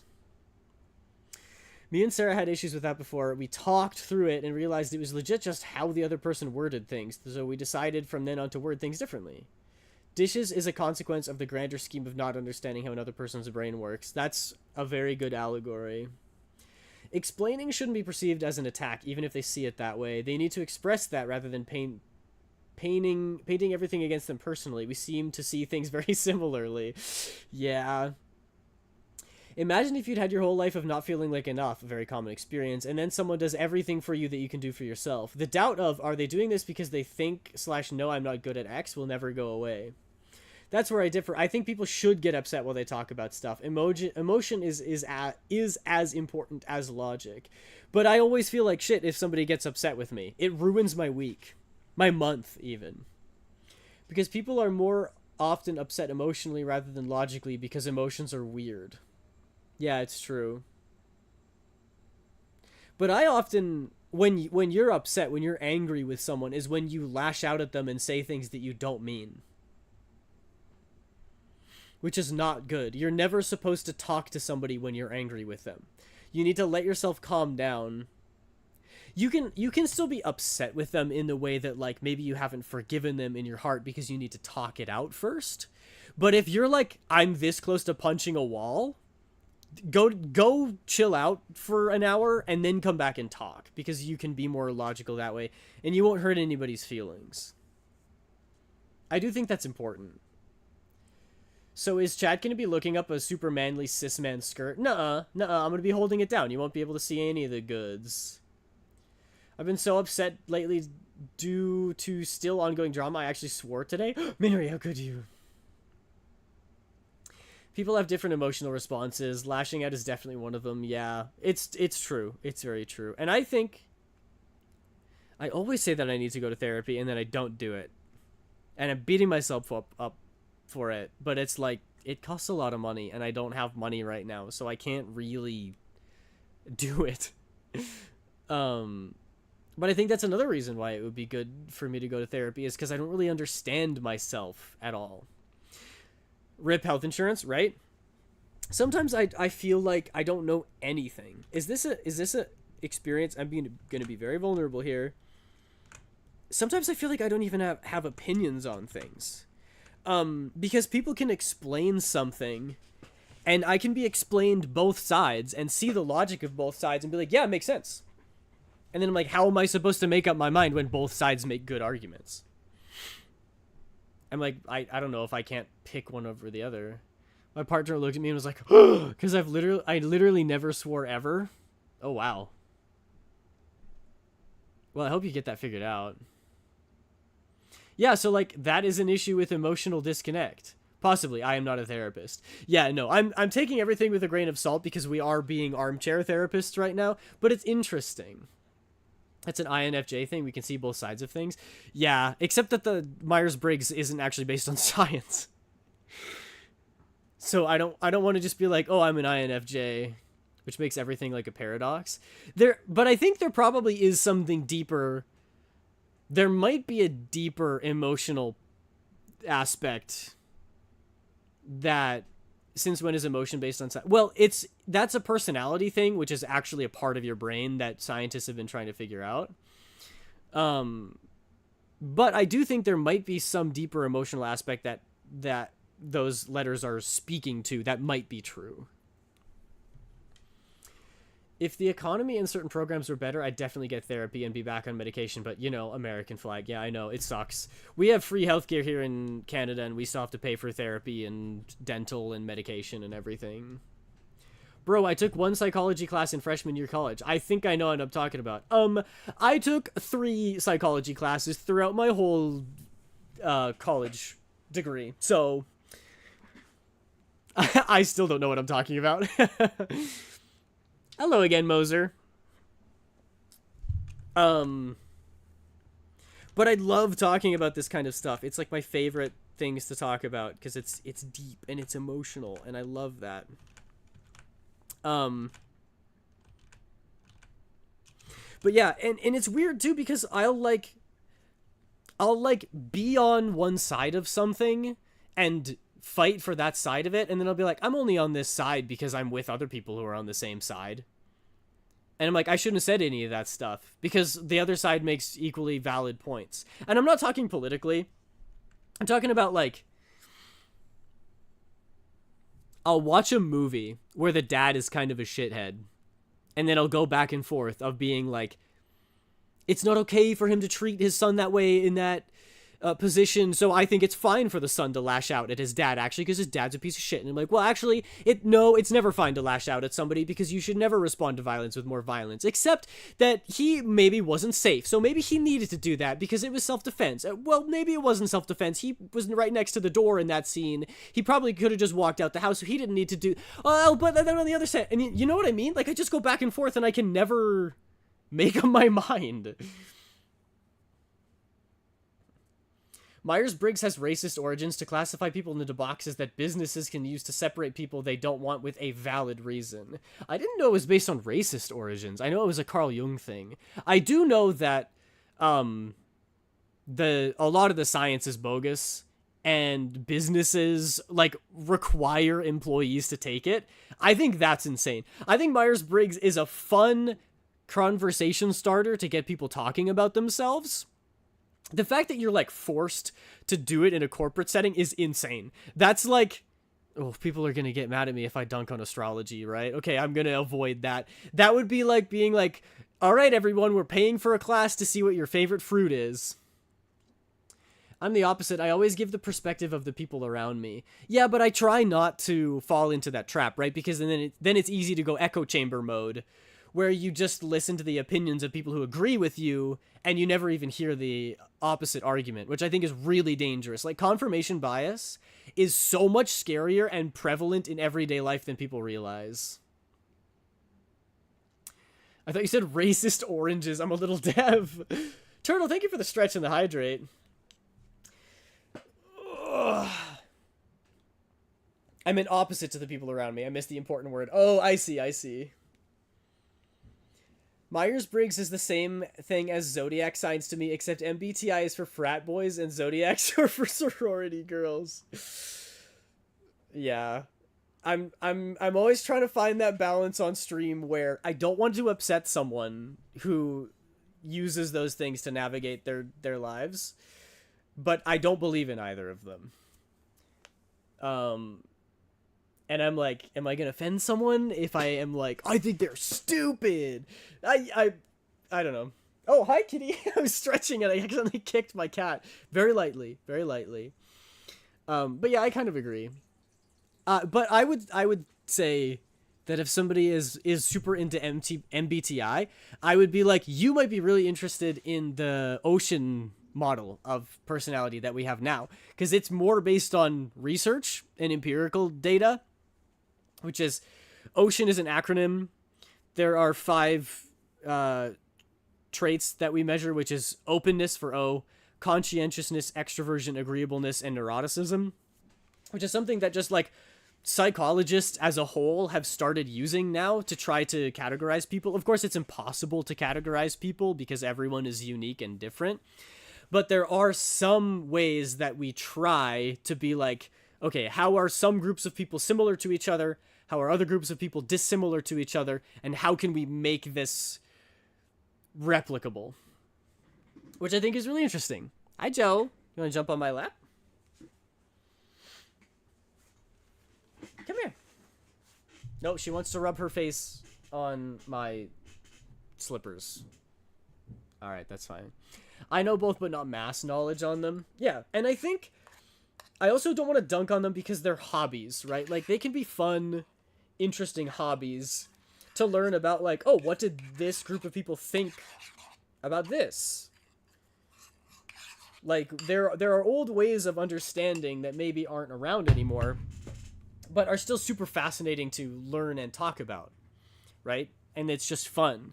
It's when people, like, you know, I'm going to base my university degree on the month that I was born in. I'm like, hey, champ, you should base that on what you want to do for the rest of your life.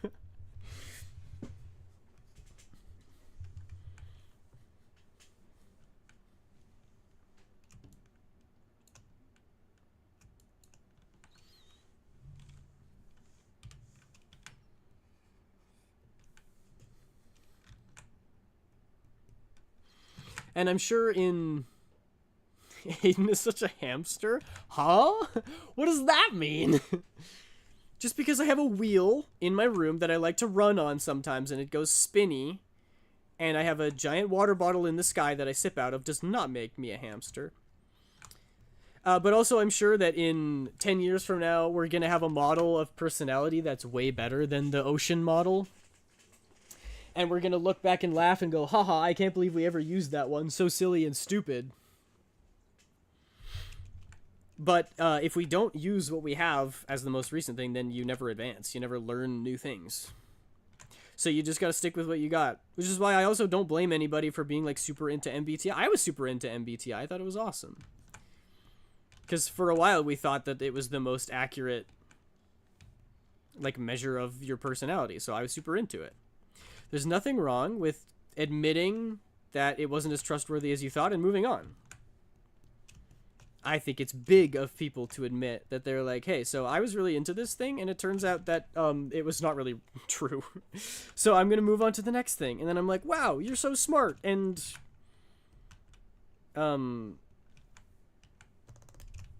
your beliefs are malleable, which shows me that you're not close-minded. Very poggers, very cool of you.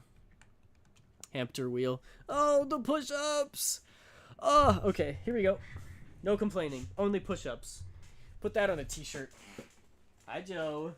Oh, she's laying on the ground next to me. She's so cute. Okay, here we go. Oh. 1, 2, 3, 4. Oh, these are hard. 5, 6, 7, 8, 9, 10. Usually those are really easy. I don't know why I'm struggling so much. Oof, I'm lightheaded. I feel like I didn't eat enough food. And mayhaps that's why I was struggling. Hi, Joe. Come here. Jump. Jump. Yeah. She's sitting in my lap now. Okay, now sleep. Sleep, I command thee. I cast 3rd level of sleep on my cat. Oh, she's up. I don't think she likes this. I think she casted counterspell. Oh, psych. She's sitting down. Hey, there we go.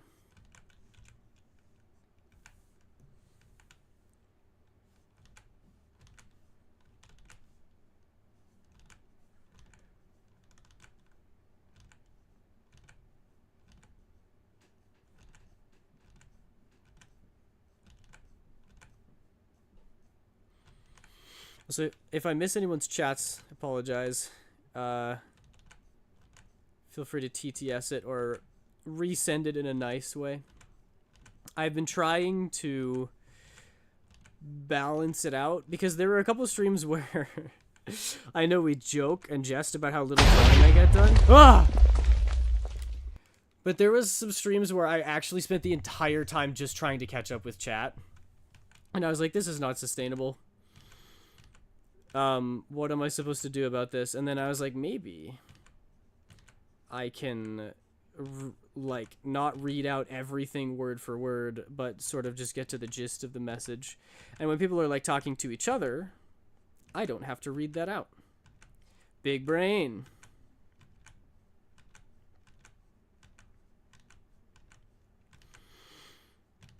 Because I know that lots of us are in here to just chill and chat and have a good time, but there are people who actually turn in because they want to see the drawing process, and 90% of the stream I'm not doing that, so I feel bad for those people.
At Hellover, nice. The monkey paw has curled. What are you playing, Phasmophobia?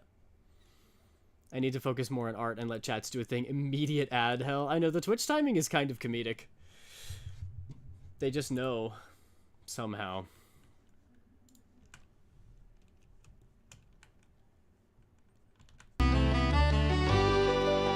Whoa, Dex! Thank you so much for the sub. That's very kind of you. I appreciate it. Thank you, man. Enjoy no ad hell. Enjoy sub heaven. That sounds like it's not quite heaven. Like sub heaven, meaning not quite. That's not what I meant, but you know.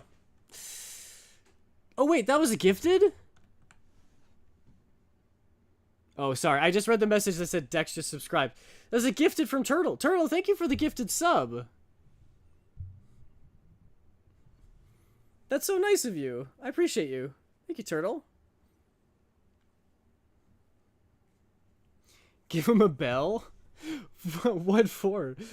For when I get sucked into the drawing? Ding, ding, ding. Pay attention. Pay attention to chat. Thank you, Turtle. That's awesome. I appreciate you so much.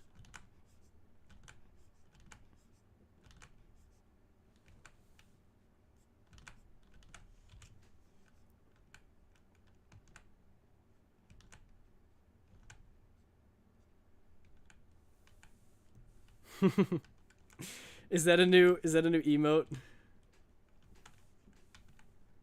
I don't remember which ones are sub only. I need to make more emotes, by the way. I just finished a big commission, so maybe it's time for me to start getting working on those. I could probably knock them out in a day or two.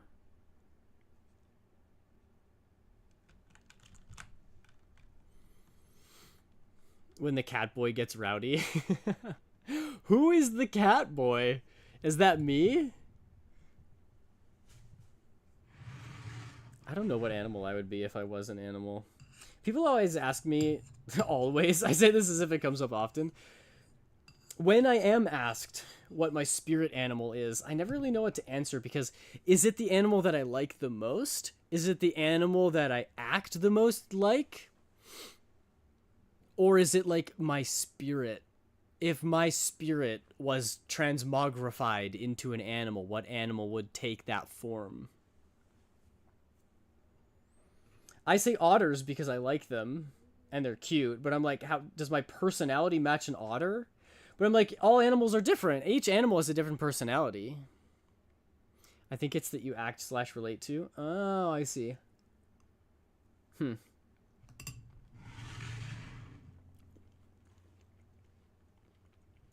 Spirit animal. Aiden, you're white. It's your persona.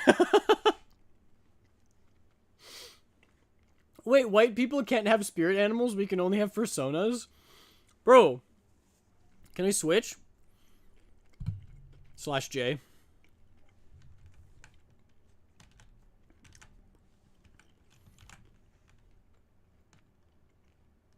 No, white people can't have spirit animals. Alright, fine. I'll ask it then. What's my persona? What would my persona be? So, hamster. You really think I'm a hamster? I don't know, bro. I contain multitudes. See, this is what I mean. I can't even decide. I can't decide on anything. Like, sometimes I want to be left alone and do my work, which is like very indoor cat energy, right? Don't talk to me right now. But I'm never mean about it. Cats are mean about things because they'll push things off of the counter. And they'll bite you and swat you, and I would never do such a thing. So I'm not a cat. So then what am I? Am I a dog? No, dogs are very energetic and excited to see people all the time. I'm too introverted for that, so I'm not a dog. So then what? A bear? No, I'm straight. See, it just doesn't make sense. What's your spirit animal? I'm a voice actor. That's my spirit animal.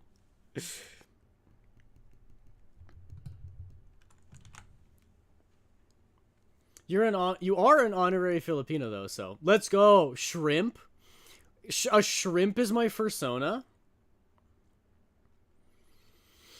Mine is turtle cats. I like high perches, specific people not being touched, and I have quite the shell. Oh yeah, that's fair. I like that actually. Turtle cats is cute.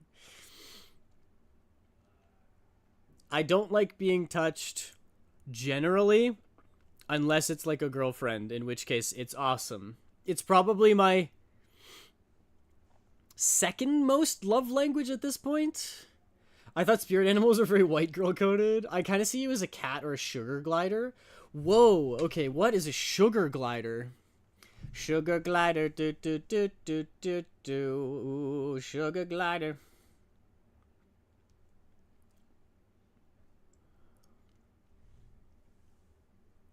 I'm gonna look this up.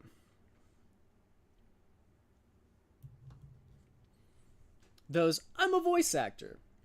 We're Costco guys.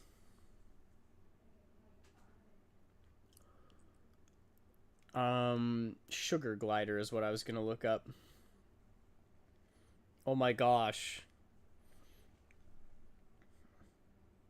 Oh my gosh. It's like a flying squirrel.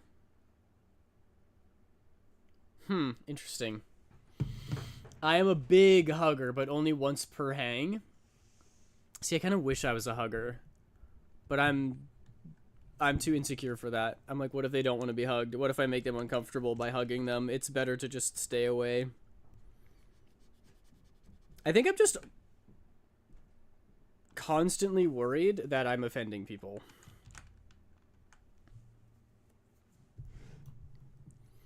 The Primo Gem in your model reminds me of when they go to fly. That's so funny.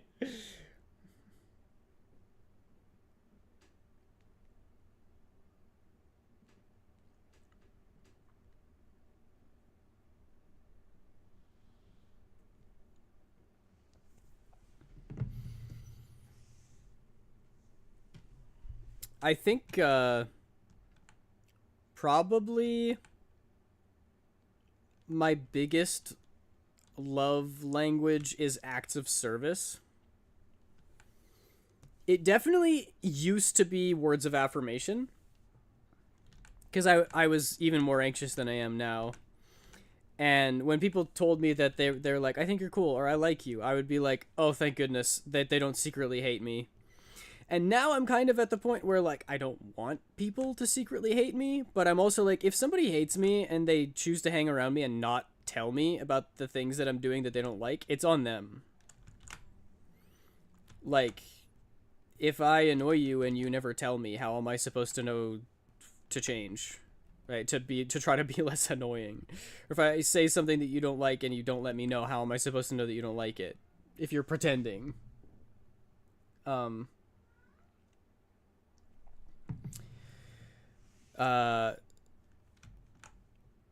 So words of affirmation do it less for me now, but acts of service, it's the classic actions speak louder than words. If somebody's like, oh, I think you're great, I'm like, they could just be saying that. But if somebody like is like, hey, I I don't know, what's something that people like, clean your dishes, do the dishes again, maybe we'll do another dishes example. If they're like, hey, I did the dishes for you, I know that's normally your job, I'd be like, wait, that's awesome. I'm like, that means that you were thinking about me. And not only were you thinking about me, you're like, how can I help him? I'm like, that's so sweet. Thank you. And then probably physical touch. And then I'd go acts of service, physical touch, quality time, words of affirmation, and then gifts at the bottom. Fuck it, you can be like a platypus or a sandpiper or some shit. Hey, epic, I get to lay eggs. Sincerely, I think you would do well as a fluffy dog of some sort. Someone did say Pomeranian. James said Pomeranian, which I think are absolutely adorable. That is the one I'm thinking of, right? My old ukulele teacher used to have a Pomeranian. That is the whitest sentence that's ever been said, but I don't care. Yeah, look at, they're so cute. I love the Pomeranians. I could be a Pomeranian, I think. I'm very touch-starved. One hug with the one I like and I'll melt. Oh, dude, me too. That's why I'm like... If... I would say 90% of circumstances... If I get hugged, I'm like, I feel like you don't want to do this. I feel like you think you have to do this. I feel like we're only hugging because we think we have to right now. And if we just agreed that that we're both cool with not hugging, then we wouldn't need to hug. Because it's really awkward. And like, how do you do it? I've never enjoyed a hug. I'm not like grabbing someone and being like, yes, this is nice. I'm just like, when are we letting go? Am I holding on for too long? Am I holding in the right spot? Is this going to be weird? Is it going to look weird? What do other people think? Is there anybody around? Is everybody watching my hug? Until it's a girlfriend. In which case, you're just like chilling on the couch. It's like, actually, it doesn't matter if we hug. It doesn't matter how we hug. Because she wants to hug me. Because she's my girlfriend. And also, if she didn't want to hug me, she'd say that she didn't want to hug. Because that societal pressure being like, we have to hug isn't there. Because if she's my girlfriend, then we could hug anytime. You know? My love language is gift giving, but I can't accept gifts back. Make it make sense? That's funny. I think the love language that you have in terms of other people doing it for you is different than the one that you want to do for other people. Like, I like buying gifts for other people. Oh, that's so true. Turtle did just gift. Whoa, that's crazy. You're figuring them out. But I do really like buying gifts for other people. I would also say that I like giving words of affirmation as well. But sometimes it doesn't hit home. Like, it can be a hit or miss because some people are... You'll be like, no, I think you're great. And they're like, yeah. And you can tell that they think you're just saying that and you don't actually believe it. And that kind of sucks.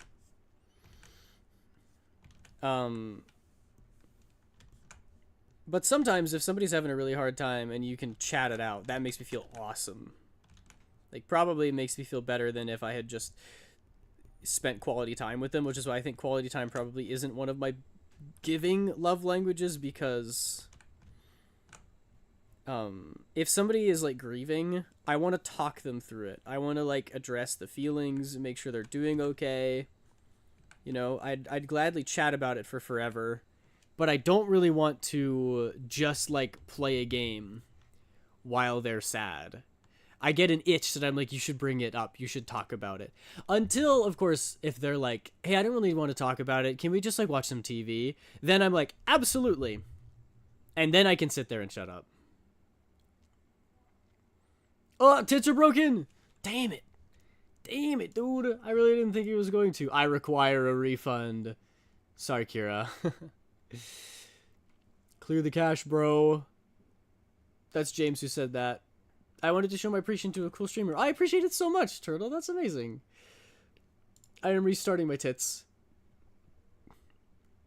You know what they say. Turn it back off and turn it back on again.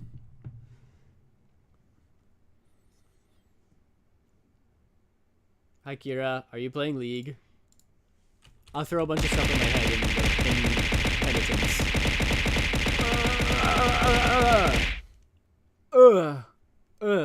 There you go.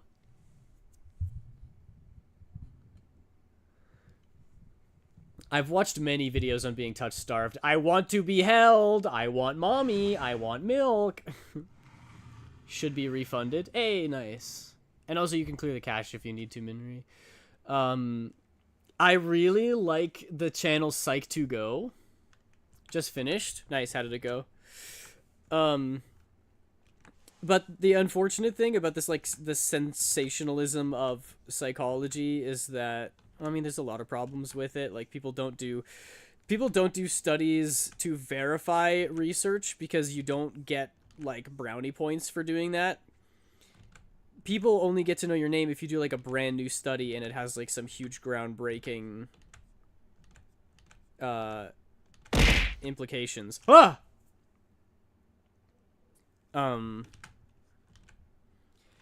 Whereas it would actually be way better if people were doing more studies to replicate previous studies to test whether or not they're real, but no researcher wants to do that because you get more clout and therefore more money for coming up with new ideas. So psychology has been kind of sensationalized. And also the self-diagnosing is a huge problem. It really is.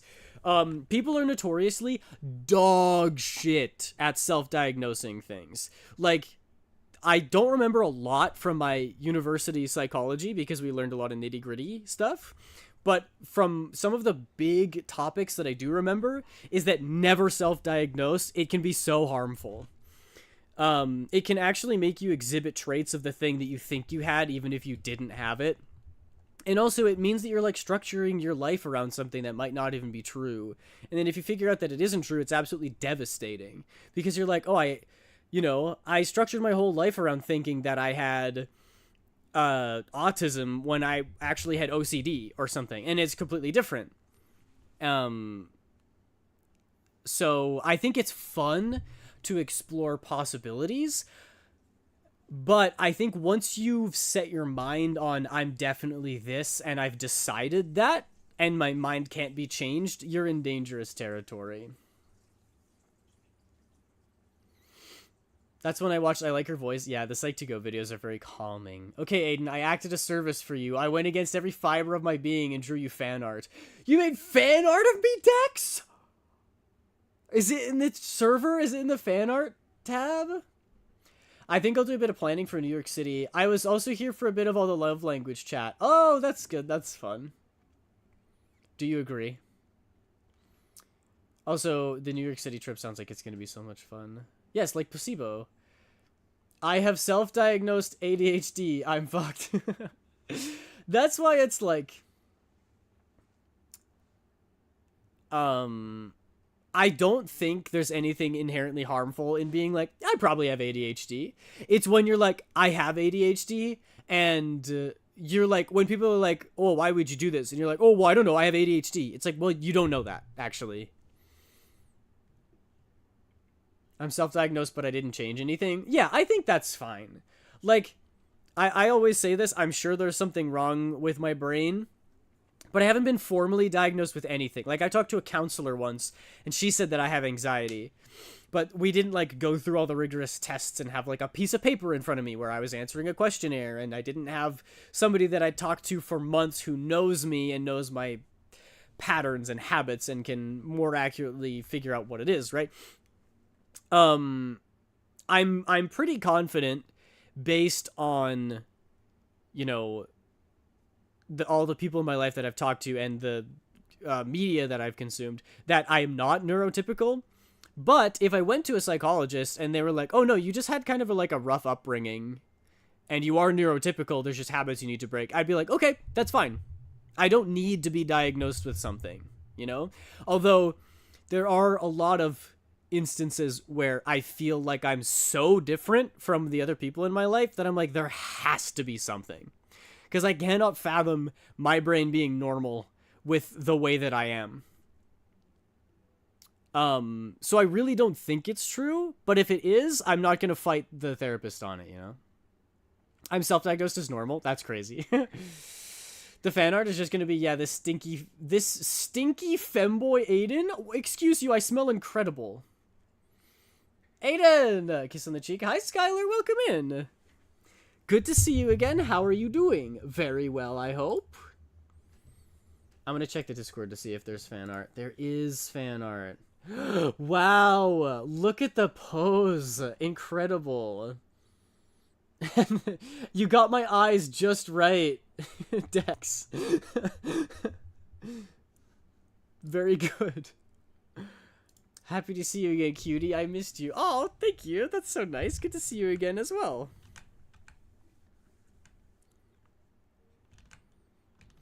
I'm now wearing a maid outfit, so fold! Crumble! Before me. You must. Swim in the ocean if you must. Hey, fellow Smosh fans, did you see that they uploaded a new Flip 7 video, but it's like brutal edition? They have like all the crazy cards in it. So good. It was a great episode.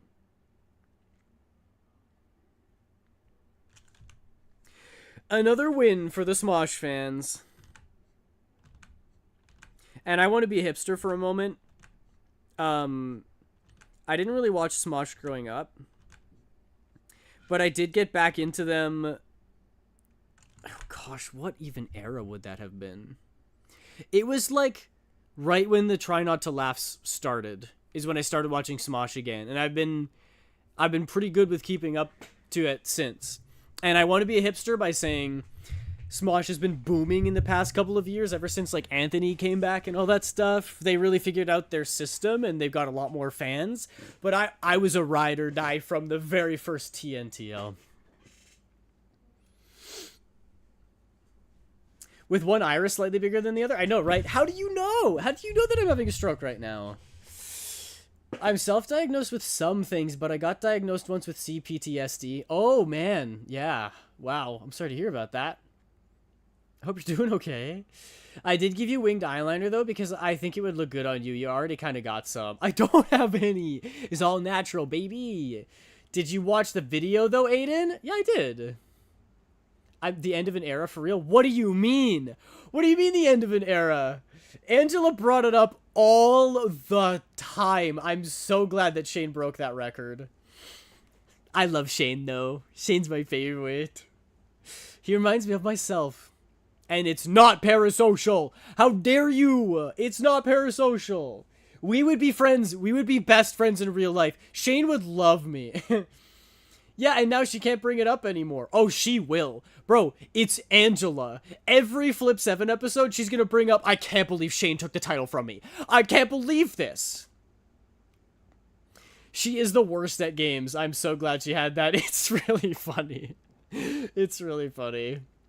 My brain went through the trenches and it didn't have candy. Boo. Yeah, I'm sorry to hear about that. She absolutely will. I love her so much. I also love Angela. It's so funny. She's so funny. Aiden, did you answer my question? What question? Wait, yes, I did. I just did. I answered your question about asking if I answered your question by saying, yes, I did. Mind games. But also, Dex, I think I have like a weird relationship to games. And we've talked about this before about, like, Magic, about how I didn't realize that politics was such a big part of the game because I didn't grow up with politics being a part of games. I felt so bad for Shane. After the 7th round, where no one got any points, I was like, okay, maybe stop fucking over Shane. Like, either the video's never gonna end, or give Shane the high score, please. I don't know. I think it's like when someone's in the lead, sure, try to stop them from winning, but don't dogpile on them. We still need to play Magic though. We do need to play Magic. That needs to happen. But I don't know. I just feel so bad when it's like he was in first place. The first person to get like a -4, I totally understand playing it on Shane. Yeah, it makes total sense. He's in the lead.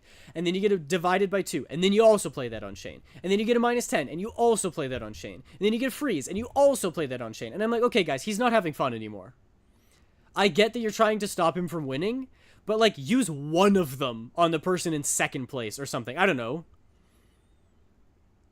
It feels bad to be in that situation. It was milked like right past where it was funny. I kind of agree.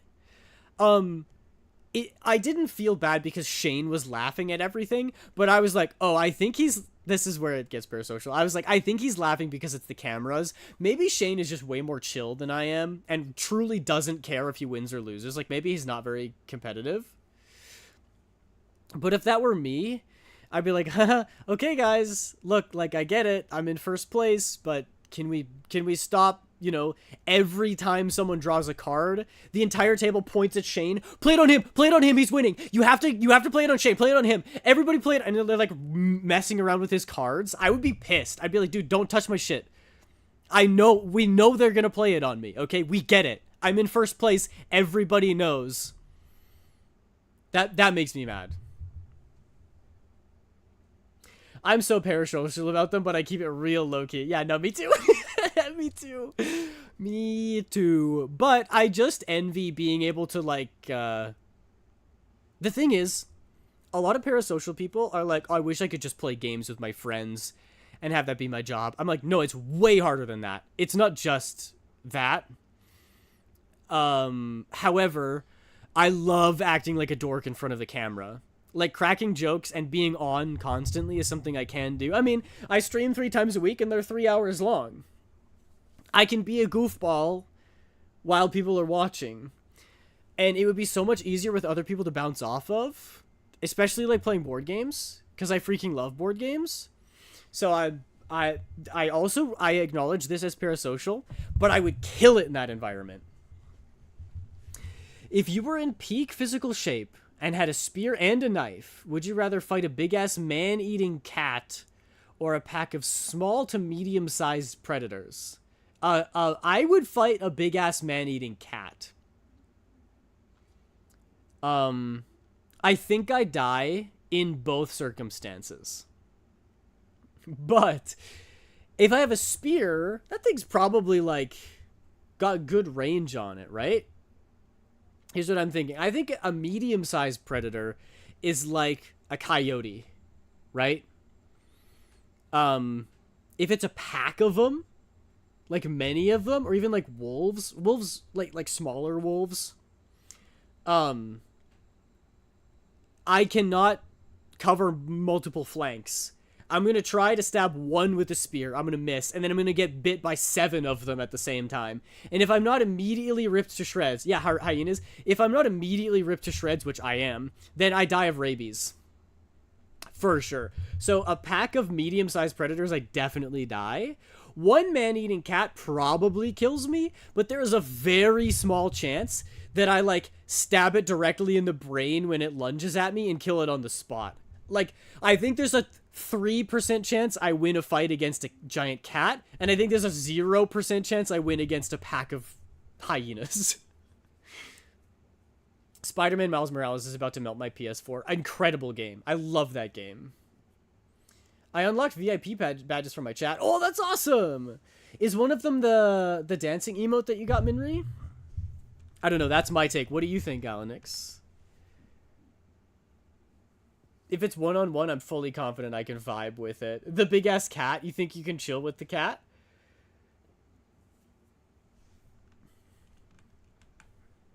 Or are we still talking about Smosh?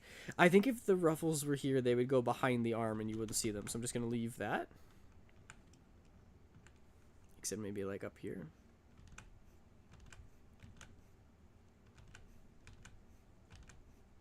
Also, those are emotes, not badges. Oh, right. You're right. I'm sorry. My bad. I think if I'm pure of soul and a man-eating cat would understand that. Yeah, that's true. It's like the Nimbus cloud. If you can ride the Nimbus cloud, then you can chill with a man-eating cat. I will say, though, on Smosh, it kind of breaks my heart to see people who are my age doing it. I mean, no one's actually my age. I think the youngest is Trevor, and he's like 26. So I got 2 more years. But I'm like, it hurts to see someone living your dream, especially someone your age. I'm like, where would I be if I was born in LA? You know? Badges are always next to chatter's usernames, but the dancing emote is sub only. Yes, sorry. I remember what badges are. I was just dumb and didn't remember it. I'm sending fan art because you like acts of service. Stop! You guys! You know me. I love fan art. Yes, good Vine reference. Stop literally saying Trevor is my age. Right? Right? Oh. I get that. It's also so unfortunate because I'm like, I'm never going to join Smosh. I know this. It would be insane to assume that they're going to be like, oh, we're opening up, we want a personality hire for the camera, and we're looking for a young guy, another straight white guy in his 20s to add to our cast. Never happening. That's never happening. So I'm like, I want to do my own one. Because I talked about this on last stream. I would love to do a Smosh Summer Games-esque, like, challenge thing. I think it would be so much fun. And I'm like, okay, well, if I'm never going to be, like, a part of a group that does it, I'll just make my own. Like, I'll do my own. It's a lifetime goal of mine that I have. I want to have, like, a content house or at least a group of content creators nearby that I can, like, go to their place and make videos with. Like, we can do, like, big collabs and have fun and do, like, huge challenges and multiple part series. And, like, that would be awesome. And I would love to be the guy in charge of it, too. If I have to pay for everything, if I have to book everything, I don't care. I just want to do it. I want to produce it. I want to make it freaking good. And I want to do a lot of it, right? I don't know a single damn content creator in my country. Well, no, maybe I know like 1 or 2 in my country, but none in my province, in my immediate vicinity. And also none who would want to do this kind of stuff that Smosh does. Like, I know an artist who lives in a couple provinces over, and they make, like, fan animatics and stuff, which is what I do as well, so I'm obviously not throwing shade. But I'm like, if I wanted to start up another channel where we were, like, playing board games or something, they wouldn't want to be a part of it. I don't know anyone who would want to be a part of it. Hold up, Aiden, you're a straight white guy? I know, it's surprising, right? You just drew it in MS Paint? Did you send it in the other artworks? Or sorry, it's in fan art. Wait, this looks good! Kira, Loki! I mean, Dex, yours is incredible as well. But I love the face shape, it's so square, and the hair is so floofy. It looks good. I love it. Me and Sarah joke about a content house all the time. Yeah, because you and Sarah are fun. You and Sarah would do that, though. Like, I really enjoy streaming with Al and Sarah because I got mocked. No, don't think of it that way. You had to do a full body art, and Kira just did a headshot, okay? It's not the same. You can't compare the two. I love streaming with Sarah and Al because they match my freak. They go absolutely feral and insane, which is so perfect. So if you and Sarah start up a content house, just let me know. And I won't revoke my American citizenship and then I go down there.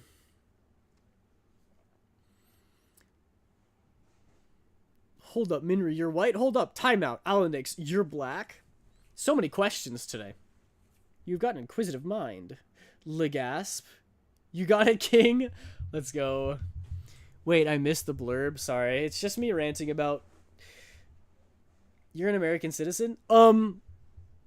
No. According to Twitch, no. I'm not. Objection! I got flagged for my response. Wait, by Automod? I didn't see it.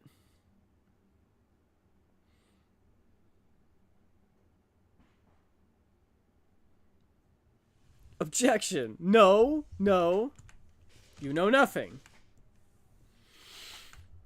He would get it just to revoke it. That's how much of a Canadian he is. Oh, let's go. I once considered moving to America, but I think the process is hard. It is. It is hard. I think it's easier for an American to become a Canadian. I think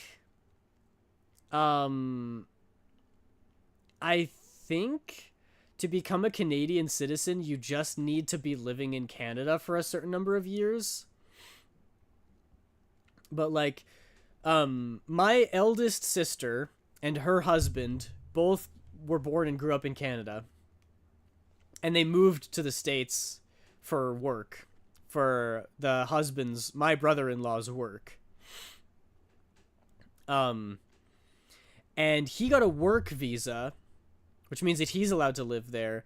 But my sister had a really hard time getting a job, even though, like, she's a Asherat nurse. says, boo. She should be able to work Bet anywhere. you forgot I was here. You know, Whoa. my absence in chat has reminded me of a time I was locked in a room. Locked in a room? A rubber room. A rubber room? A rubber room with rats. rats. With rats? Rats make me Dude, crazy. rats make me crazy. Crazy? I was crazy once. They locked me in a room. A rubber room. A rubber room with rats. Rats make me crazy. Crazy? I was crazy once. They locked me in a room. A rubber room. A rubber room with rats. Rats make me crazy. Crazy? I was crazy once. They locked me in a... And on it goes. Thank you for that. I lost my train of thought.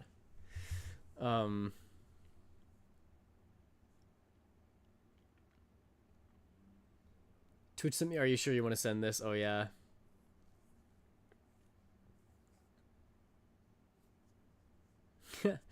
My Filipino friend is trying to get an architecture degree just to move to the US. It's crazy. It's almost like I know who this person is.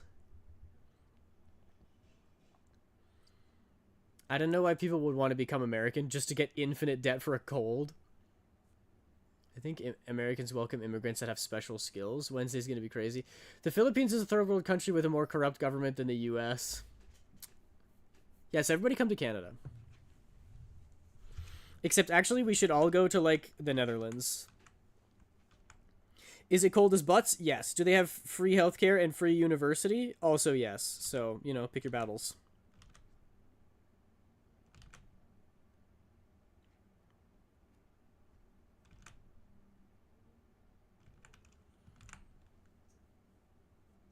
I have no special skills, so I don't know what I'd have to offer in America. Same! I'm also just, like, chill with not going there right now. Another 3 years. We'll see how everything goes. Then maybe I'll head over. I'm coming up to Canada after college. Let's go! I think I knew that. And there might have been somebody else in chat who was coming up to Canada after college.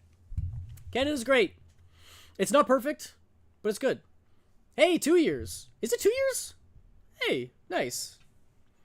Wow, time flies. Except that it really doesn't.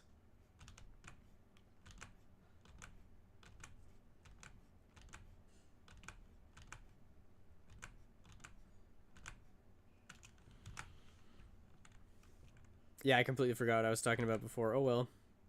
Couldn't have been that important if you forgot about it. That's perfect logic, right?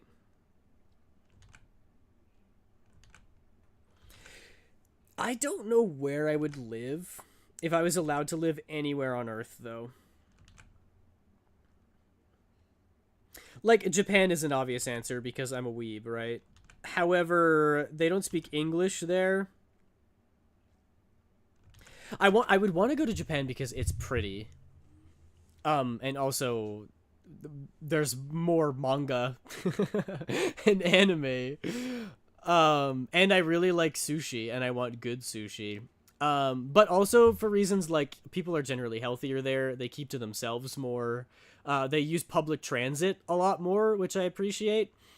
But they don't really like tourists that much, right?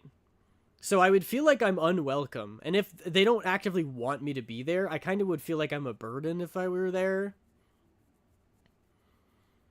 It might be like Is it crazy to say that if I could live anywhere on Earth, I'd pick, like, Brazil? I don't know anything about the politics of Brazil, though. Politically speaking, Scandinavia is the right choice. But it gets so freaking cold there. I might still pick it.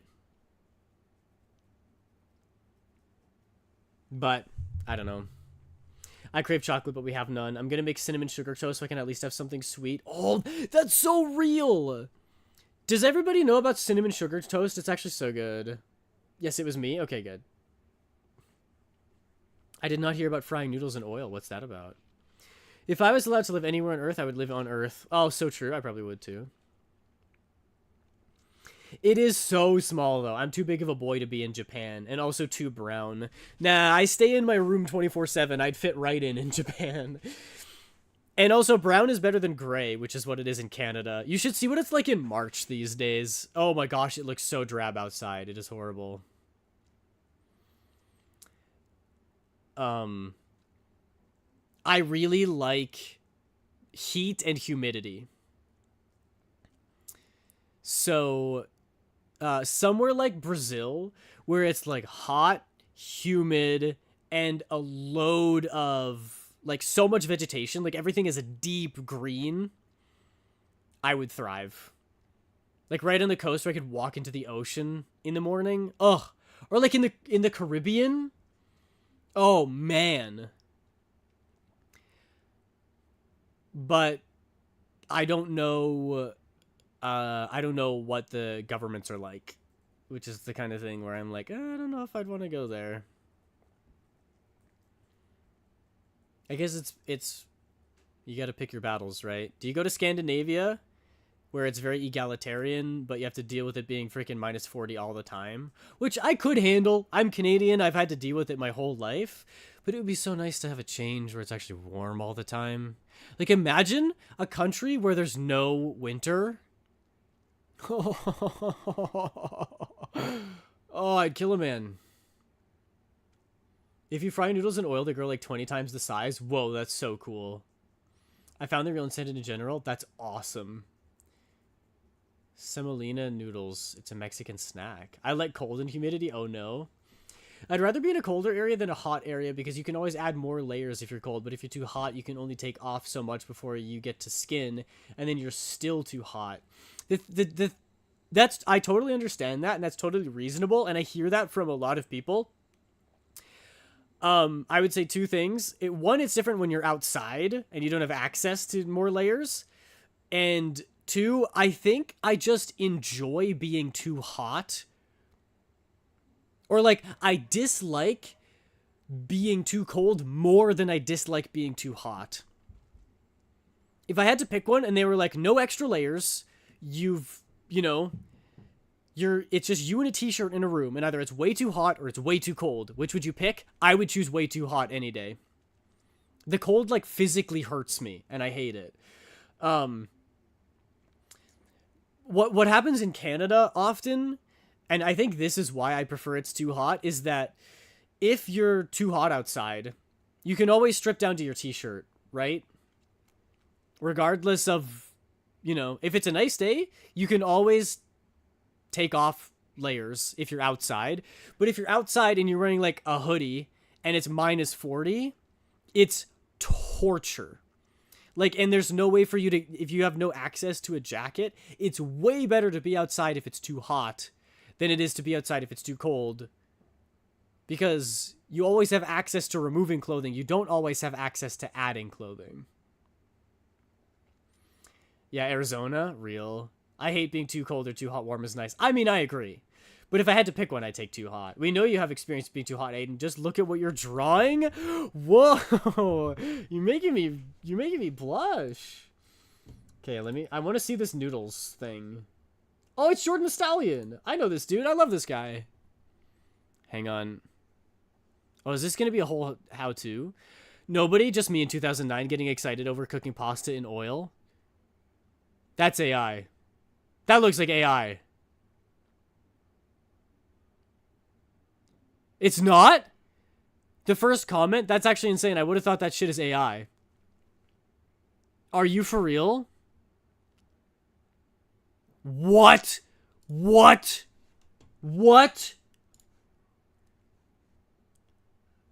That's bonkers. 40 minutes left. How are we feeling about prediction? Not bad, actually. I think I could lock in and get it done, probably. Also, my head is too big. I'm just realizing this. That's crazy. That for sure looked like AI. That is so wild.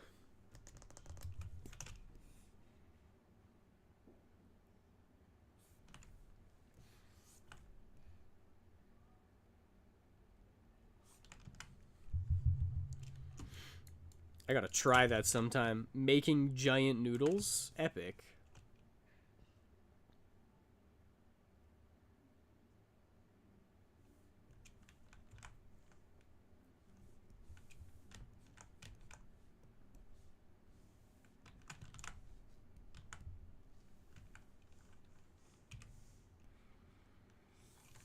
Cinnamon sugar toast is truly a blessing from up above. You just put butter on toast, and then you sprinkle some brown sugar and cinnamon on top of that. It's actually so good. It's kind of criminal how delicious it is. It's like a dessert. There are desserts that I would probably pick less than I would pick that. Like, I don't know what my least favorite dessert would be. Probably, like, really don't like tiramisu. I don't think I've had a good tiramisu, which might be why. But I'm also just, like, not crazy about the coffee flavor. I don't drink coffee. And also rice pudding. The texture is so off to me. I don't like rice pudding. So I would take cinnamon sugar toast over a rice pudding or a tiramisu any day.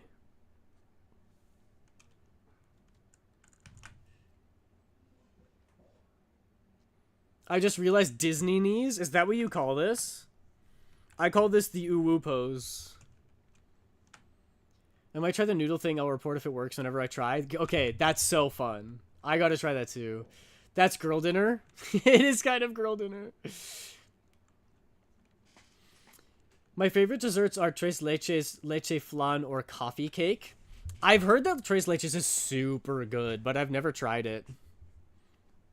My favorite desserts are, I really like ambrosia salad, which is whipped cream with marshmallows and then loads of fruit like coconut, pineapple, grapes, apples, mandarin oranges. It's really good. I usually just use regular sugar instead of brown sugar. Aiden, did you forget to turn off the blush? No! That was a test to see if you were watching and paying attention. Don't tell him. He's so cute. It was a test and you passed. Congratulations. No! I'm sorry. But if I'm blushing all the time, it loses its impact when I do blush. It loses its Genshin impact. My blushy boy! Costco started selling ube tres leches that taste more like tres leches than ube. That sounds really good. Although, speaking of desserts I don't like, I'm not a real ube fan. I've only tried... you guys know Malona bars? You break my heart? No, I'm doing it so that you appreciate it more when I do blush. Trust me, it's for the best. Malona bars? These things? I've never had the strawberry. Coconut is fine. Meh. Mango is fine. Meh. This I've never tried. Banana I've never tried. Malona, the watermelon, the melon flavor is absolutely incredible. It's super delicious. And the ube flavor, hated it. I don't know why. It was so gross to me. My white is showing. I think that's what it is. You've only had an ube popsicle? Babes, eat actual ube. Yeah, I probably should. Investigating comments, not regular noodles, but a specific kind. Oh, you have to use a specific kind of noodles, I see. there's anything I've learned from your streams, is that you have peak taste. Anytime I mention food, you always have correct opinions. Let's go! Taste buds! That's what we are. We're the taste buds. Because we have similar taste buds. I love purple yam ube. Or purple yam Malona. Really? You liked it? It's weird to me because, like...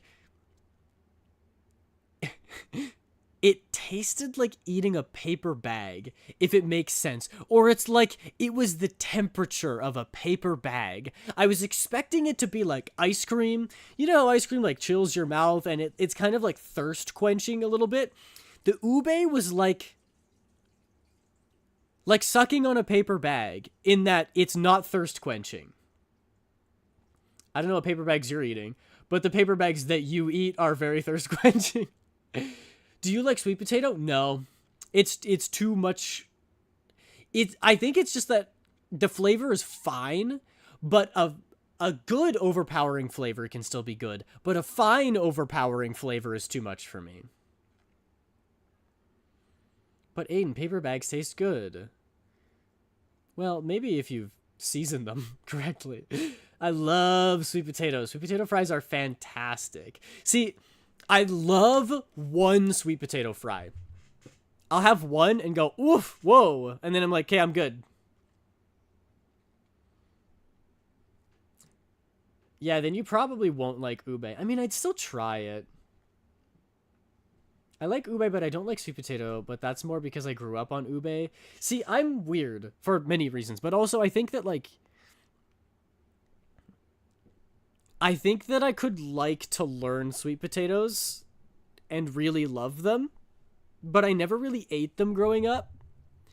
So then when I was like, oh, these look like French fries and had it, I was like, what the heck is this? You know how, like, at Thanksgiving, maybe this is not an American thing, but at Thanksgiving, people will bring, like, sweet potatoes that are mashed, and they usually have, like, pecans or almonds in them, right? I'm almost like, this is really good. You're out of cinnamon. That's a travesty. To me, it's almost really good. That's my brother's signature dish for Thanksgiving. Oh, nice. Never mind, I'm blind. Whew. Dodged a bullet there. Found a bullet. Found a, why did I say, oh, Aiden.exe is not working. Hang on, let me restart. Okay, I'm back online. Candied sweet potato. Yes, that's it. To me, it's almost really good. It's almost absolutely delicious. There's something about it that I'm just like, this is too much. You know? It's like ginger beer. Ginger beer, I'm like, this is almost fantastic, but if it was slightly less of a slap in the face with how rich the flavor is, then I'd be happier with it. I think it's too rich for me. I think maybe that's why. It's because you're sober. That's so true. Maybe I need to get absolutely plastered and then eat a bunch of sweet potatoes. Or are you talking about the ginger beer? I think it's funnier if you're talking about sweet potatoes. Although, at my last family gathering, I had a couple glasses of wine to ease the pain a little bit. Growing up, I was never like, sweet potatoes? Okay, yes. I like to draw a lot. Welcome in. Hello. I like that name. I too like to draw a lot. Welcome in. Gotta be drunk for the sweet potato. I think that was Sun Tzu who said that. Wise words.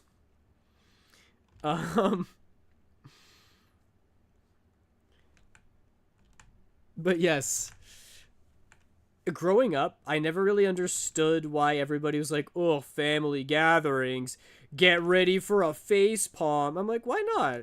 My family's great. And then I became an adult.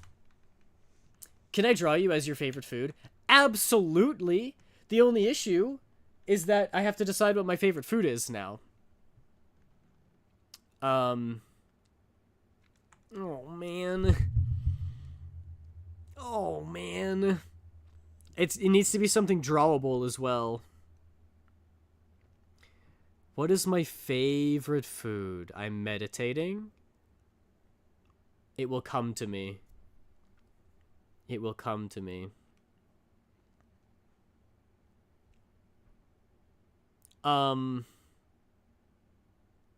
Okay. I'm not going to be able to narrow it down to just one because I love food so freaking much. Ooh, or an animal. Oh, cinnamon roll is good. I was just going to throw taco out there. You could draw me as a literal cinnamon roll. Your favorite food is ube tres leches. I feel like I'm being gaslit. My favorite animal is a penguin. My favorite food is a summer roll. Oh, is that sushi? Yeah, sushi is my favorite food. I like a dynamite roll, which has like fried shrimp on it. Or calamari. Penguin is a goated favorite animal, by the way. Summer roll. What is a summer roll?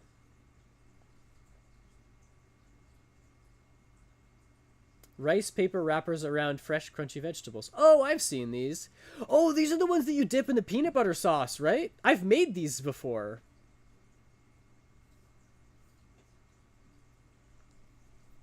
Okay, so I draw you as sushi? Yeah, that works. It's not sushi, but I also like sushi. Yes, sorry. I saw the word roll, and my brain immediately went sushi, and then I went, oh, sushi's my favorite food. So I draw you as sushi. Well, thank you.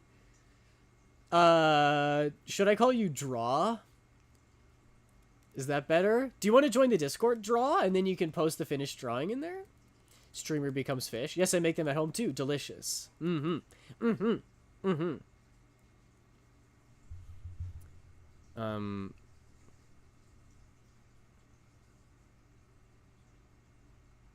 yes, I was talking about family gatherings and such. When I was young and foolish, I was like, I don't understand why people think that it's so hard to be around their family. My family's great. And then I got older. And now I've started going and I'm like, oh, yikes. My relatives have some takes that I didn't think they would have. And sometimes it's really, really rough. And I know what people mean about, like, call me a Grinch. But I'd rather do Christmas with the homies. There are some family members that I'm like, I want to have Christmas with my mom. I definitely want to have Christmas with my sisters. And the in-laws can come. I don't know how to show you the drawing. If you join the Discord, there is a other artworks or a fan art server. I guess it's me, right? So it would be fan art. And you could post it in there if you feel like it. If not, you should be able to copy the link of the drawing and then post it in chat. Usually, you need to post it somewhere in Discord, then copy the link from there, and then you can post it in here. Draw, thank you for the follow. Welcome in. Good to have you here. Whoa, we had a follower goal. Nice. 330. I thought we had that before I started stream. Somebody must have unfollowed. Welcome in.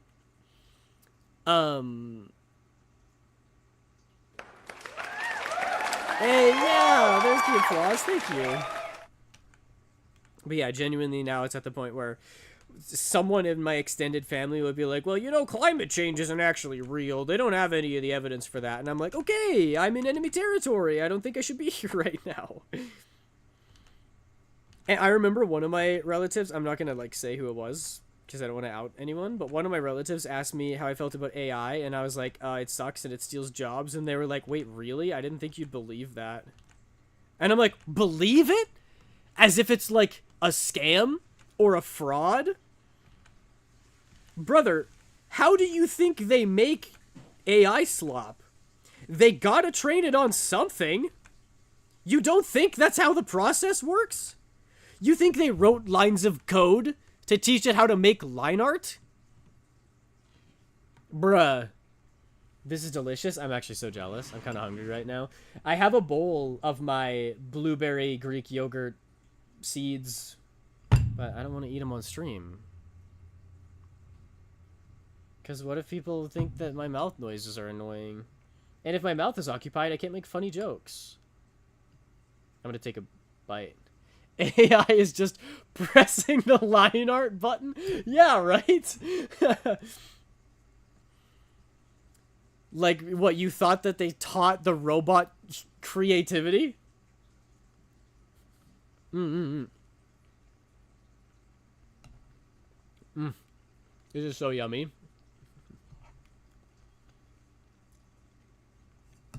I love my old man dinner.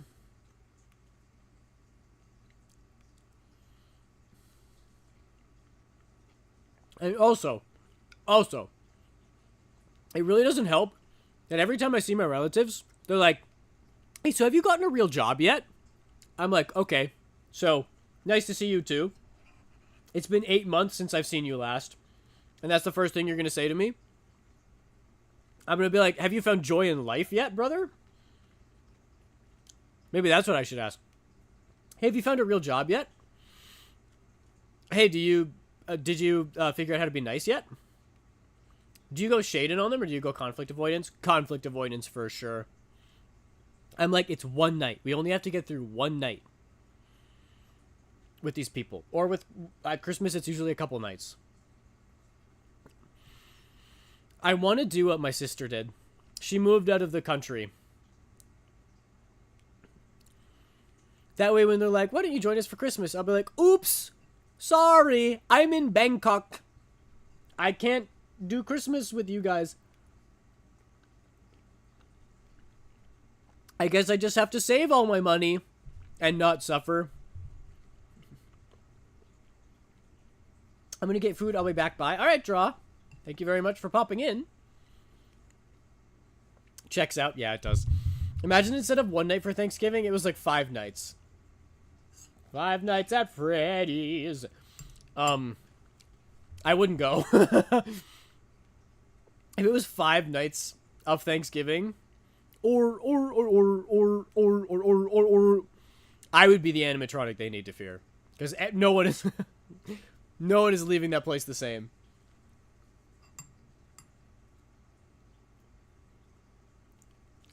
It's one of the positives of streaming. One of the many positives of streaming. Like, you gotta be there for 5 nights. I'm like, ooh, sorry. There's no 5-day window where I'm not streaming. So I should probably just stay home. You know, I got lots of work to do.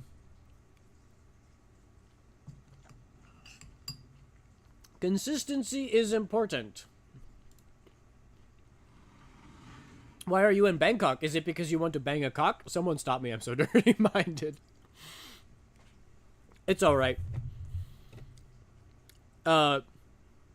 In middle school, you already know where this is going because I started the sentence with middle school. We were doing, like, history, and we were talking about Bangkok, and the boys in the class could not stop laughing. It has cock in the name, like penis, and bang in the name, like sex. Bangkok, more like sex penis. Really funny, guys. That joke is very funny if you're hanging out with the boys and you're goofing around. But when you're in a classroom and there's a poor teacher trying to get through the lesson and you laugh at it every time it's brought up, bro, you are slowing this down for all of us. It's not my fave. TBH. To be honest.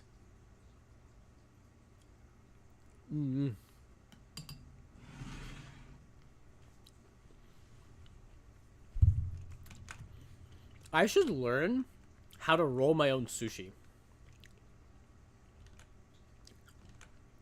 Now that would be fun. Sushi night? You and your friends go out and buy some, like, regular stuff, and then also buy some funky ingredients, and then make sushi. Like, you make some California rolls or whatever. And you buy some salmon or something. Or probably something cheaper. And you make your regular sushi and you're like, haha, yeah, that was fun. We made sushi. Eat it. Delicious. And then you're like, Mars bar sushi. You take the nori, you take the rice, you put a Mars bar in the middle. What's that like? boys rolls eyes. Yeah, true. Especially middle school boys. My entire friend group has the humor of a middle school boy. Oh, mine too. Yeah. No, definitely. But in a classroom, like, there's a time and place, you know? In a classroom, we're trying to get through the lesson so that we don't fall behind. And also, there's a bunch of girls in that classroom as well who probably don't want to hear that. If it's the entire friend group, then y'all must have fun. Yeah, it's true. We do.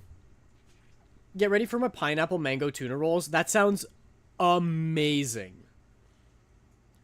Like, pineapple, top 5 fruit. Mango, top 5 fruit. Tuna, I hate tuna in like a can. When it's processed, you know? Like the kind of tuna that you buy. But the actual fish itself, delicious. Especially in sushi. Pineapple mango tuna? That sounds so good. Which is funny because all of them except for me were middle school boys, except me. I was a middle school they. Hey, regardless of gender, you can laugh at dick jokes. I give you permission. Ah, yes, dick jokes, the great unionizer.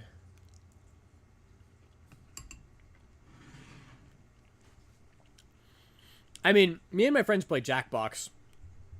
That's all you need to know. Something you really don't want to say when you're meeting your girlfriend's parents for the first time. Come. Wow. That's so funny. It does make me mad when you come up with a genuinely funny, clever answer and the other person just writes come and then they win. When do we see Bandage Aiden? Never, hopefully. I don't like getting hurt. That laugh was wild. Yeah. Oh, bondage. Oh. Asherat says because you have given me permission, dick. He. Should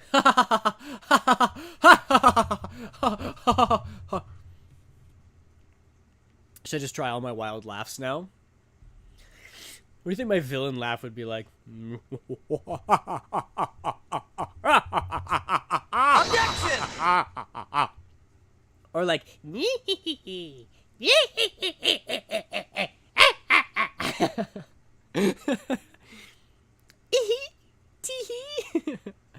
Objection! ho ho ho ho ho ho ho ho ho ho. Merry Christmas. Imagine someone joined to you going tee-hee. I know, right? They would follow me instantly. And then they'd go, please make an OnlyFans. Please, please, please make an OnlyFans. And I'd be like, I already have one. You guys just don't know what the name is. Wouldn't that be crazy?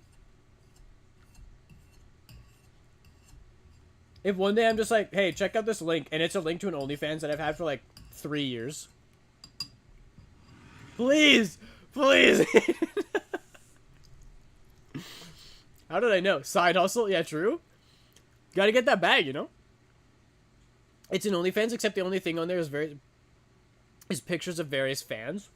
That is actually some bullshit that I would pull. Thank you for the hydrate, Dex. That's a good April Fool's prank as well. I got a skedaddle for the night for an early shift, but have a good night, Aiden. Aw! Have a good night, Turtle. Thank you so much for popping in. I appreciate you so much. And for the gifted sub, that's very kind of you. I hope you have a great shift and a good night.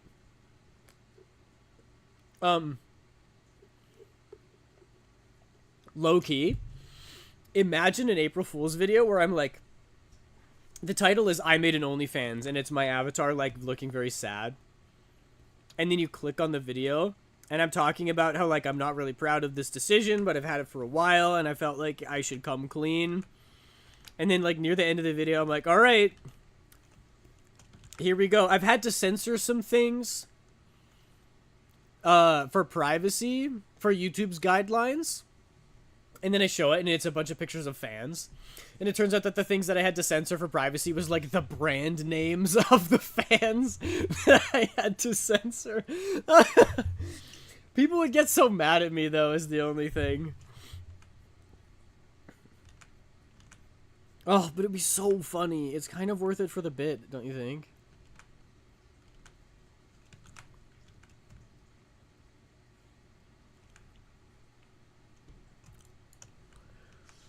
That would be so good. I get choice paralysis when it comes to April Fool's videos because there's so many good options. Always fuck with your fan base. And I've always said that. It's just like, I know last time we were saying that I could do a cover of all of Hamilton for April Fool's.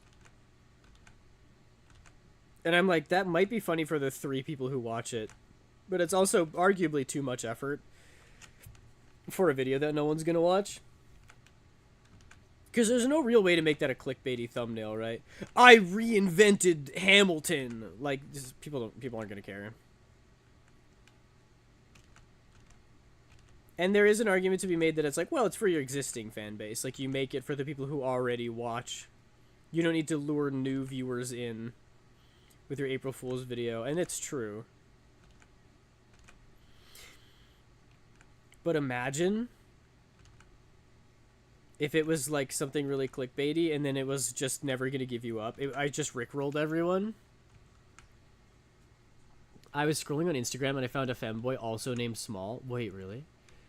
If you don't do it, I will. Whoa. Is that a threat? I need to find like a karaoke version of Hamilton so that I can sing the whole thing. VTuber slime tutorial? What? What does that mean? Here's how to make your favorite VTuber into slime. Here's how VTubers make slime. Here's how to make a VTuber scented slime. Here's how to make a VTuber slime tutorial. I'm so confruzzled. You don't know slime tutorials? I mean, I kinda do. You put glue with cornstarch and water or whatever, and it makes a slime, right? And it's very big in the brain rotted kid community.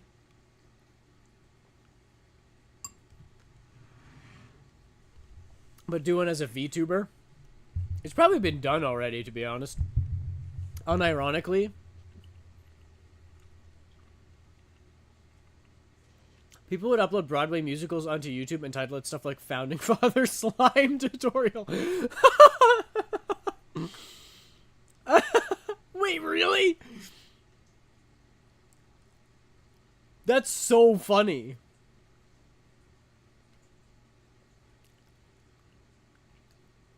So I could title it like Alexander Hamilton Slime Tutorial, and then it's just me singing the whole musical.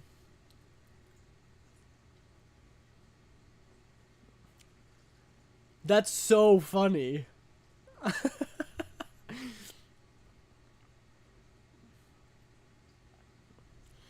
Alright, if I ever have a video that's really dumb and the title needs to be just disingenuous, just call it a slime tutorial. Got it. Locked and loaded.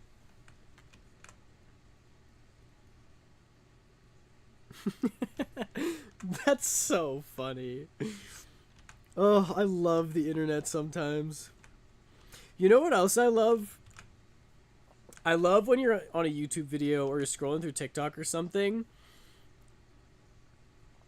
and completely innocuously on a video, like it could just be any YouTube video, you'll scroll into the comments, and it's one big collective bit that everyone's doing together. There's one on, okay, you know the Five Nights at Freddy's song, or. There's one where they took a clip of a guy making that noise. So the original bit, oh gosh, I'm having to explain memes now. The original bit is that there's some guy in his car who made a weird noise, and someone clipped that and then remixed it to the Five Nights at Freddy's thing. I think it's actually a classical piece by Tchaikovsky, but whatever. Everybody knows it as the FNAF thing. And made that the or that thing. Somebody made that into a whole video where they did the entire song. And then in the comments, rather than like talking about the video, one guy just randomly commented like, a bullet enters the window and gets lodged in my cranial skull, instantly killing me at 1:52. Like, that's the timestamp or something.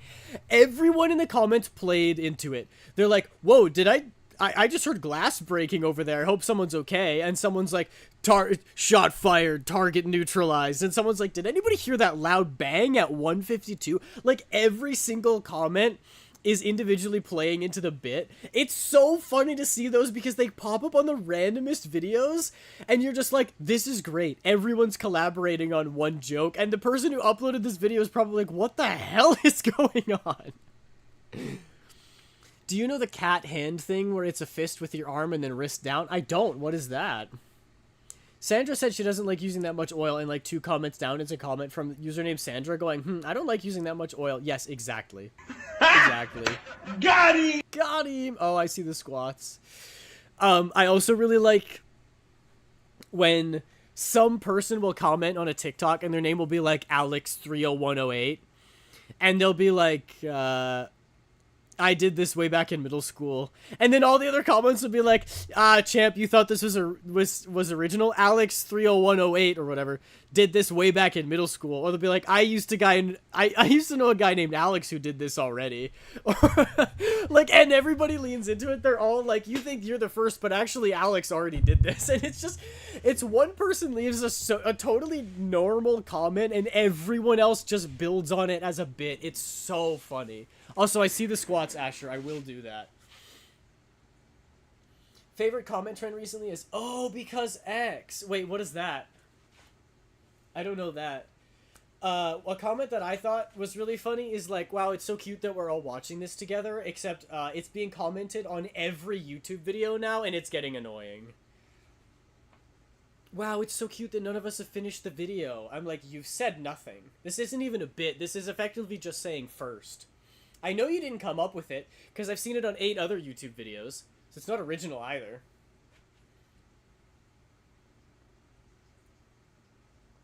Someone says something stupid happens in the video, and the comments will be like, oh, because Mary had a little lamb.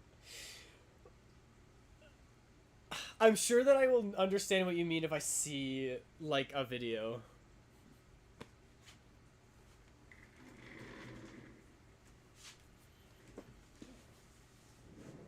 It's hard to describe these things, you know? It's like trying to describe a meme to your grandmother.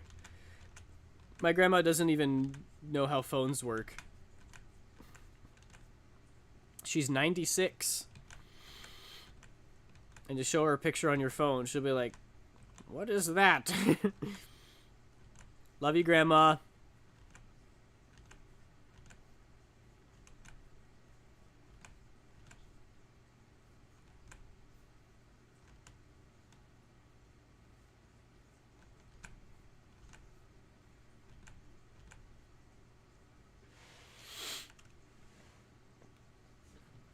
Grandma Aiden. Grandmaiden. Dare I complete the prediction now? Yeah, you can finish the prediction now. I ain't getting this done. I ain't getting this done in 4 minutes. Hello, Pizza Corgi. Welcome in. How are you?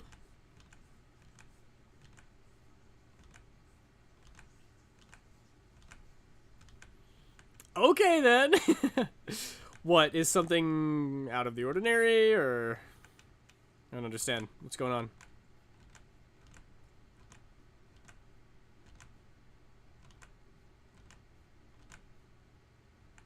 I missed the title. How could you? It's right there. No, actually, it's very innocuous on Twitch.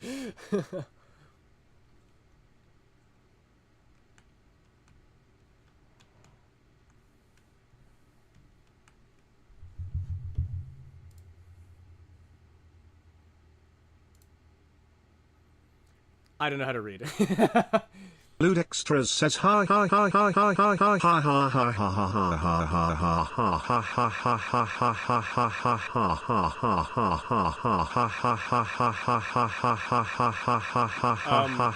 hi Brian? You okay, champ? He scared me a little bit with how he started that. Hi, hi, hi, hi, hi, ha, ha, ha. Oh my gosh, bro, in sicko mode. I'm always trying to figure out ways to break Brian.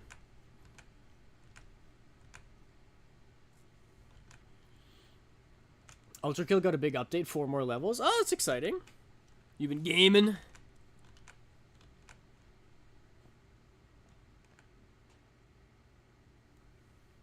Oh, I look so good in a maid dress.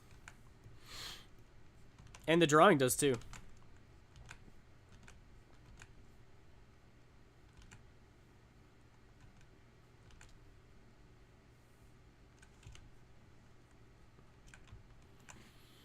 The way it kept changing? I know.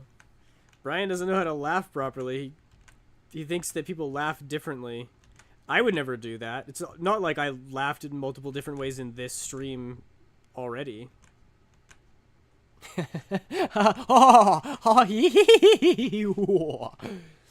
Computer's too bad to play them, though. Good night, I go eat. Alright, good night, Pizza Corgi. Thanks for popping in.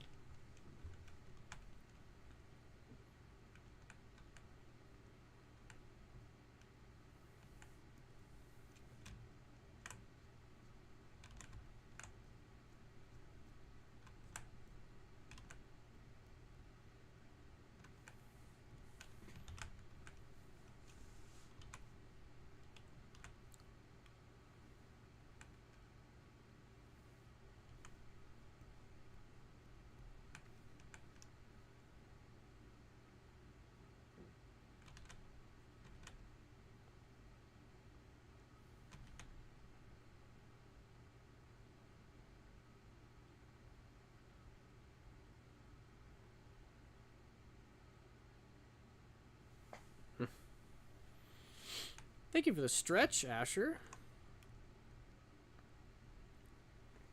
Oh, my back. Back. Neck. I'm not going to continue that.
Yeah, unfortunately, this is the best I've ever looked.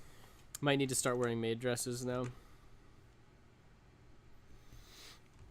That's how you get all the ladies, you know?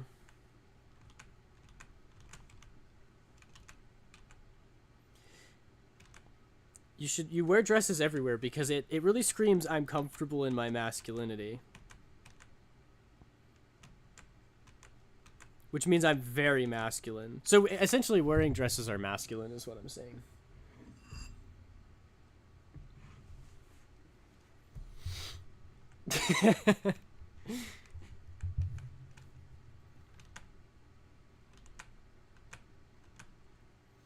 It's on my 2026 bingo card. Men dresses are going to be a big thing.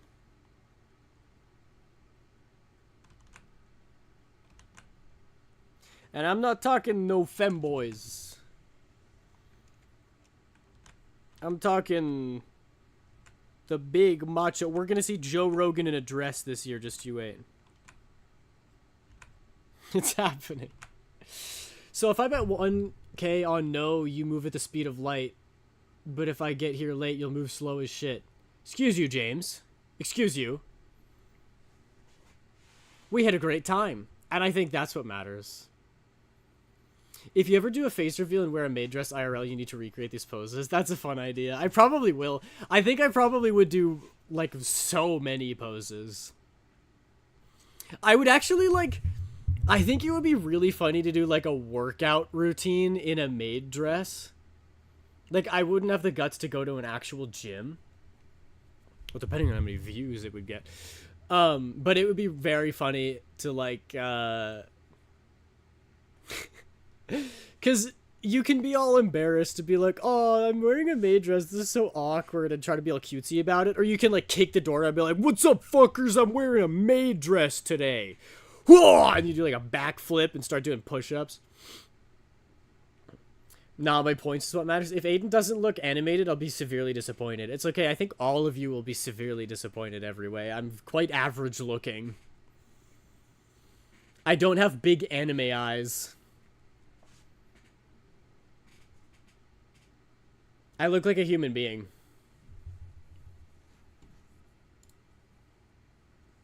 Oh, Mythica's in... Mythica's in YouTube chat? I'm Mythica. Aiden, more like Kevin. Is Kevin your real name, by the way? You got me. My name is Kevin Sketches. I don't think I'm a Kevin. I think Spencer suits me much more. I knew it. You give Kevin. That's the most insulting thing I think I've ever been told. I give Kevin? Like, from 321 Penguins? Ugh. Kevin!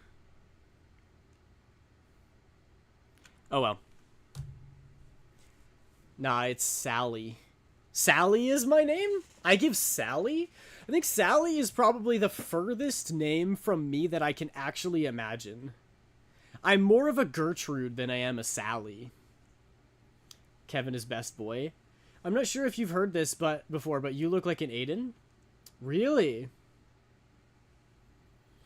I guess that makes sense. My parents chose well then. Scally Sedges. What about Susan?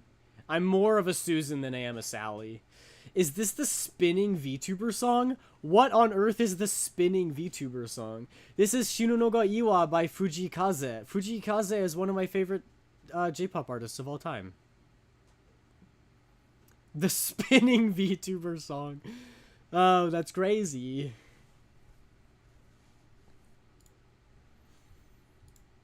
You silly Billy. You're a silly bead.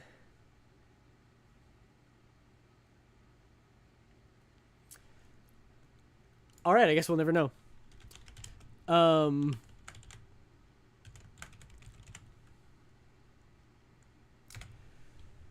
Well, that's the 3-hour mark. We've officially done it. We've made it. I didn't make very much process, but we're done. I'm going to send you over to a nerd night.